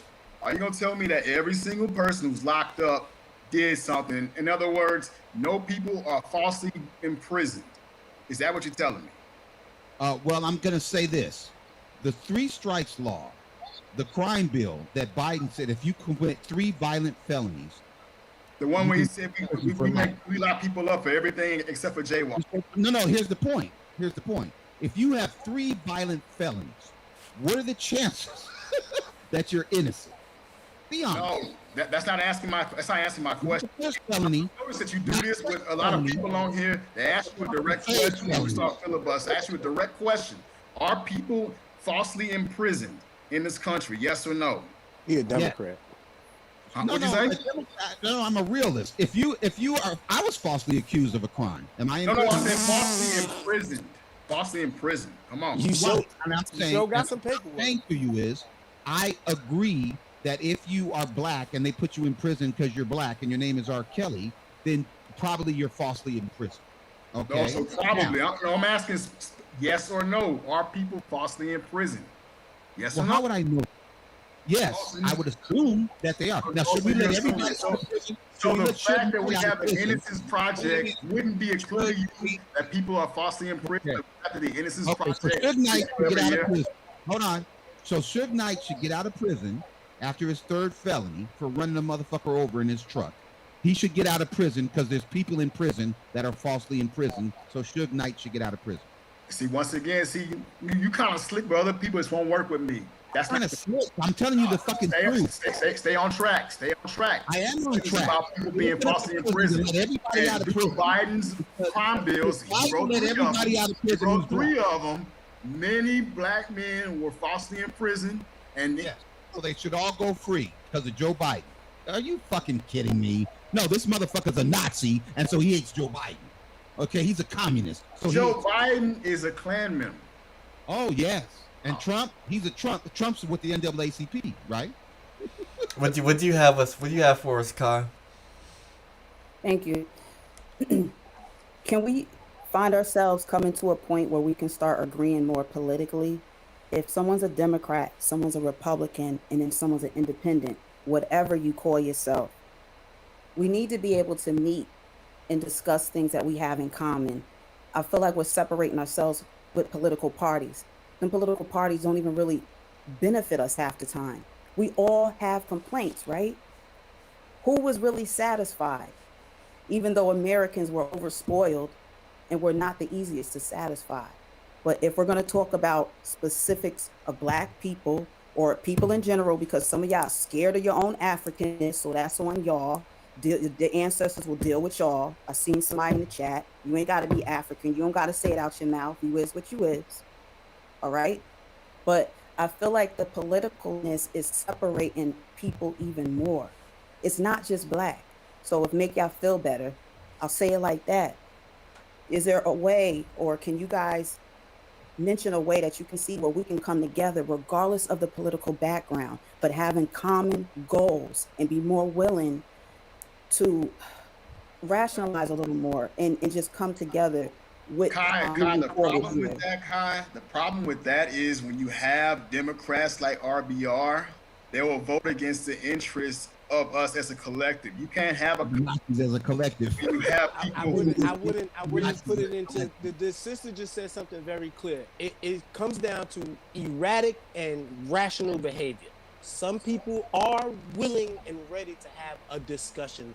Others are erratic in their behavior and talking points and impose those talking points and call names when they're not agreed upon, as if the dialogue cannot be had amicably. So unfortunately, there are adults on the panel who are able to have this conversation outside of the erratic behavior that is injected into it. You get where I'm coming from? Yeah. And not to mention that some are in it for their own self-interest. It's that, I got mine, damn the rest of y'all niggas mentality. That's the issue right there. Yours or you don't have yours, that should be irrelevant to when you come to the collective as a group. See, the thing is, besides black people, every other race, they practice group economics. They practice stuff as a group. It's not enough to be like, oh, I'm let's say an Arab has an oil field, I'm good. No, they built the entire country. The agents like not just like, oh, well, I got my investments in this crypto. Why are you attacking me? How come forget the rest of these agents? No, it's like we're gonna build everybody up. When you come to why are you attacking the black Democrats? It's like you have, it goes back to that talented 10th from Du Bois. It's like, okay, we got ours, damn the rest of these niggas. That's no, ain't nobody got theirs. We're broke. We're all broke. We're 94.3% of blacks are in the middle class, so we ain't nobody rich, ain't nobody Oprah. But let me say this: Yes, I agree with you that white people practice group, Proud Boys, Nazis, Ku Klux Klan. They're one group. And then they try to convince us, Grandmaster Troll and all Arthur Clarke and all these brothers, to be individuals. That you have to be Bill Cosby, that you have to be R. Kelly, that you can't come together like the 96% of blacks who voted for Obama, or the 87% of blacks who voted for Kamala Harris and Joe Biden. We have to be individuals, but white people get to be the Klan and the Proud Boys, and they get to be all the Nazi groups and all the one group, and we are rugged individuals, hating each other, killing each other, shooting each other. That's what guys talking about. Why are you can I ask a question? Why are you only real brother on the panel? RBR, why do you continuously compare us to white? Because white people are trying to kill you, and you're getting your arguments from white people. The brother you just said when they went to Liberia, they didn't bring no African Moroccan society. They brought a fucking white South African apartheid ass society. The black people. What you guys do when you get a little bit of power, first you get the fucking white girl. Then you go out here and join the Republican Party, which is the fucking Nazis, and then you lie about Joe Biden being a Klan member. Get the fuck out of here. You just elected a damn Nazi. Okay, GMT, I'm going to say a few more things. I'm going to go. I got a link with a bunch of racist shit that Biden has said. I'm going to drop it in the chat. You can cue it up if you want to or not, since we don't want to pretend like Biden's not a racist. Okay. He was a white supremacist before he is. He just said nigga a couple weeks ago on national TV. Deny that he's not white. He just said nigga a couple weeks ago when he was talking to foreign diplomats. Come on, man. Yeah, he was talking to foreign diplomats. He was finding his words. No, he's white. All white people are white. You ain't proving nothing by proving he's white. Yes, he's white, but he spent 8 years on that black genius, so he's better than any other white person. Black genius. Obama is half white and half. There's no such thing as half white. You are the race. What does that mean? What does that mean? It means the Genome Project study was 21st century science. That one-drop rule was 1911. The one-drop rule was signed into law in Kentucky in 1911. The Genome Project study is 21st century science. It says the race and gender of a human child is determined by its biological father. Barack Obama's biological father was a real brother who had an economic scholarship to Harvard University. Obama got into Harvard University because his father went there. Is Obama a black American? Yes or no? Is Obama a black American? Yes or no? Obama is a real brother. Is Obama a black American? Yes or no? Is he a citizen of America? Is he black? Is he a black American? Is he FBA? Yes or no? Is he FBA? Yes or no? No, that's a lie that the Russian. Okay, next. Is Kamala Harris FBA? Yes or no? Absolutely. Her father is African, Haitian. I said FBA. No, she's not. Kamala's daddy was Kenyan. Kamala's daddy is Jamaican. Neither of them are FBA. They're tethers. He's black. And just like you saw on here with Chris Logic, you see how not all, but a lot of non-black Americans are against our interests. That's the point. You saw Chris Logic say, y'all should be reparations. She's an African. I'm not saying reparations don't have shit to do with it. Every Caribbean feels that way. The point is, a significant understanding how the law works. Our interests. So no. In there that's not representing our interests. Obviously, they're going to push our agenda. They'll push the foreign agenda because they're immigrants. I question the lying about our reparations is in our best interest. I question that. I question if lying about reparations is in our best interest. Why? What? They'll sue us. Hold on, because white racists will sue us, and we won't get reparations because the British slaves were British. Man, knock that stuff off. Nobody's sued the Japanese who got paid for the internment camps. Paid for slavery. Nobody sued the Israelis for the money they're getting now. Nobody sued the Native Americans for the casino stations and the tax breaks and all that stuff. The Japanese did not sue Great Britain or the Americans for slavery. We're not talking, man. Not that we destroyed that already. Like 3 people Japanese body all this time, man. Look, PMC, shout out to you for letting me get on the panel. I appreciate it. For the chance to help cook RBR. I'm gonna let other people continue to cook RBR, and I'm gonna watch from the sideline. Okay. Japanese sued for reparations for slavery. Okay, RBR, we're gonna go ahead and move to final thoughts. I'm gonna let you go first.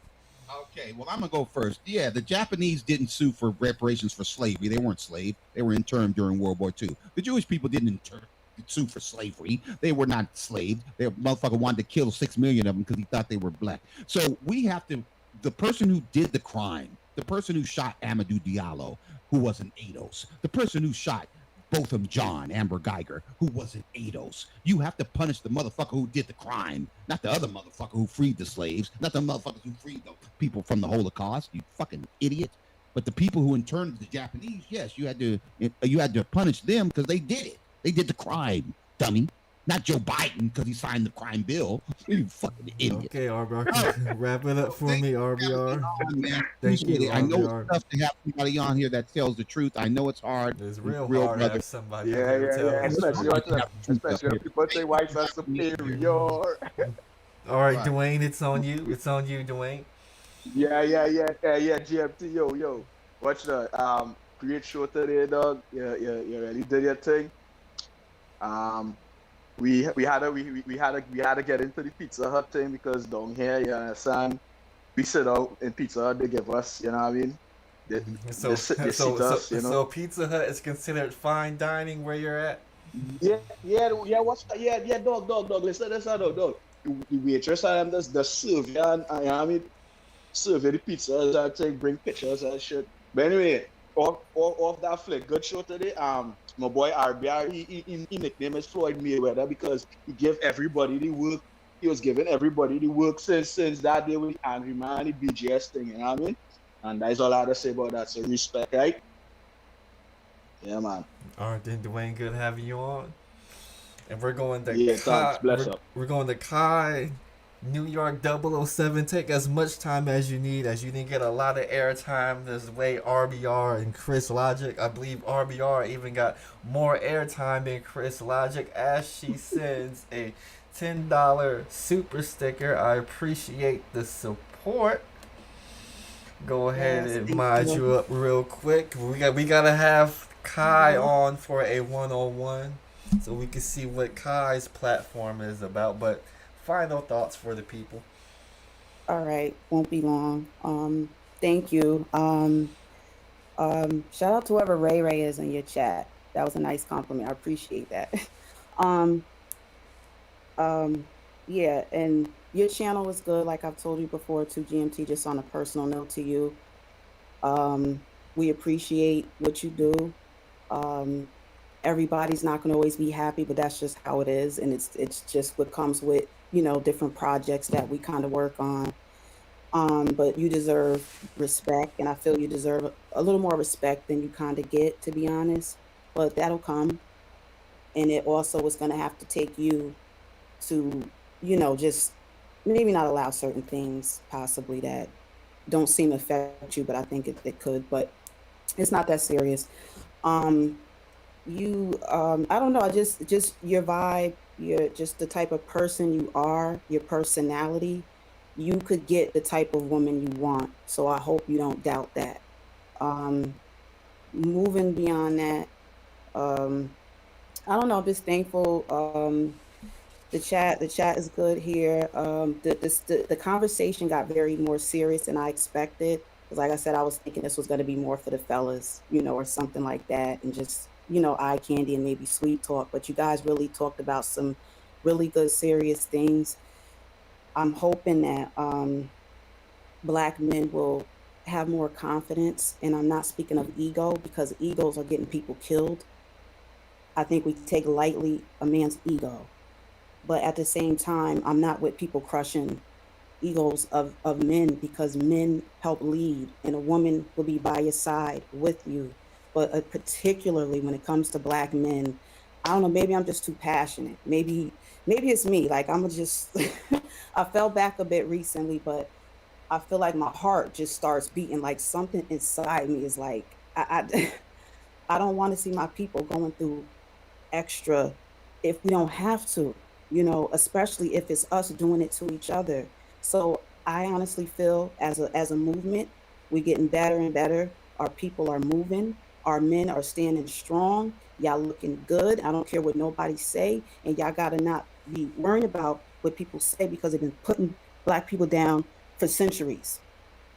So that's why I'm funny about exterior and interior of people. And I'm sorry if I'm kind of not making sense because I'm thinking what I'm saying, but sometimes it doesn't always come out right. So, you know, that's that's just that.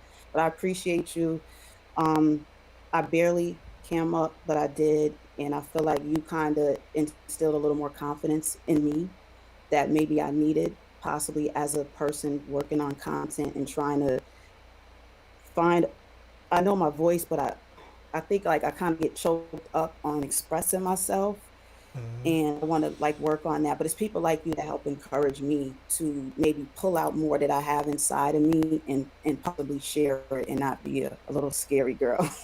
So I thank you, and I thank y'all all for your time. All right, Honestly. it was Thank great you. having you on the panel. We look more from your content and for you to join a couple more panels so we can learn some more about you. Yes. All right. Y'all have a great day. All right, you too.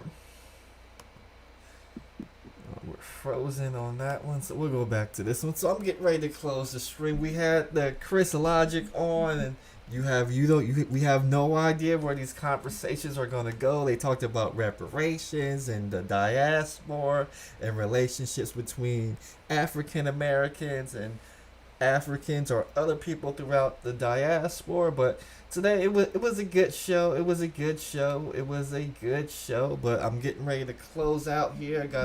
Got some work to do. So we're gonna go ahead and do that. I want to thank to all the people who supported the channel either by hitting the like button, hitting the super chat, it looks like nobody hit the cash yet, but people hit the super chat and joined in on the panel and had a great discussion. Let's see.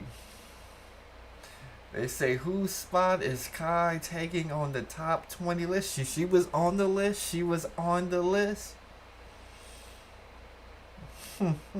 Somebody says, we heard you put down the eggplants on the mix, chick. I guess. I have no idea.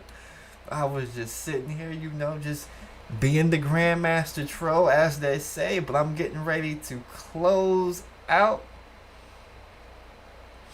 So blessings to everybody who came through and showed some love. Subscribe to Chris Logic's channel. It's pinned to the top. Follow her Instagram. She got some good pictures for you guys to look on Instagram that she wants the world to see as she builds her platform. I'll be looking to do one-on-ones with other content creators, male or female. I should be on the AC Star Show tomorrow morning. Subscribe to the AC Star morning show as well, but y'all know who it is. It's your boy GMT.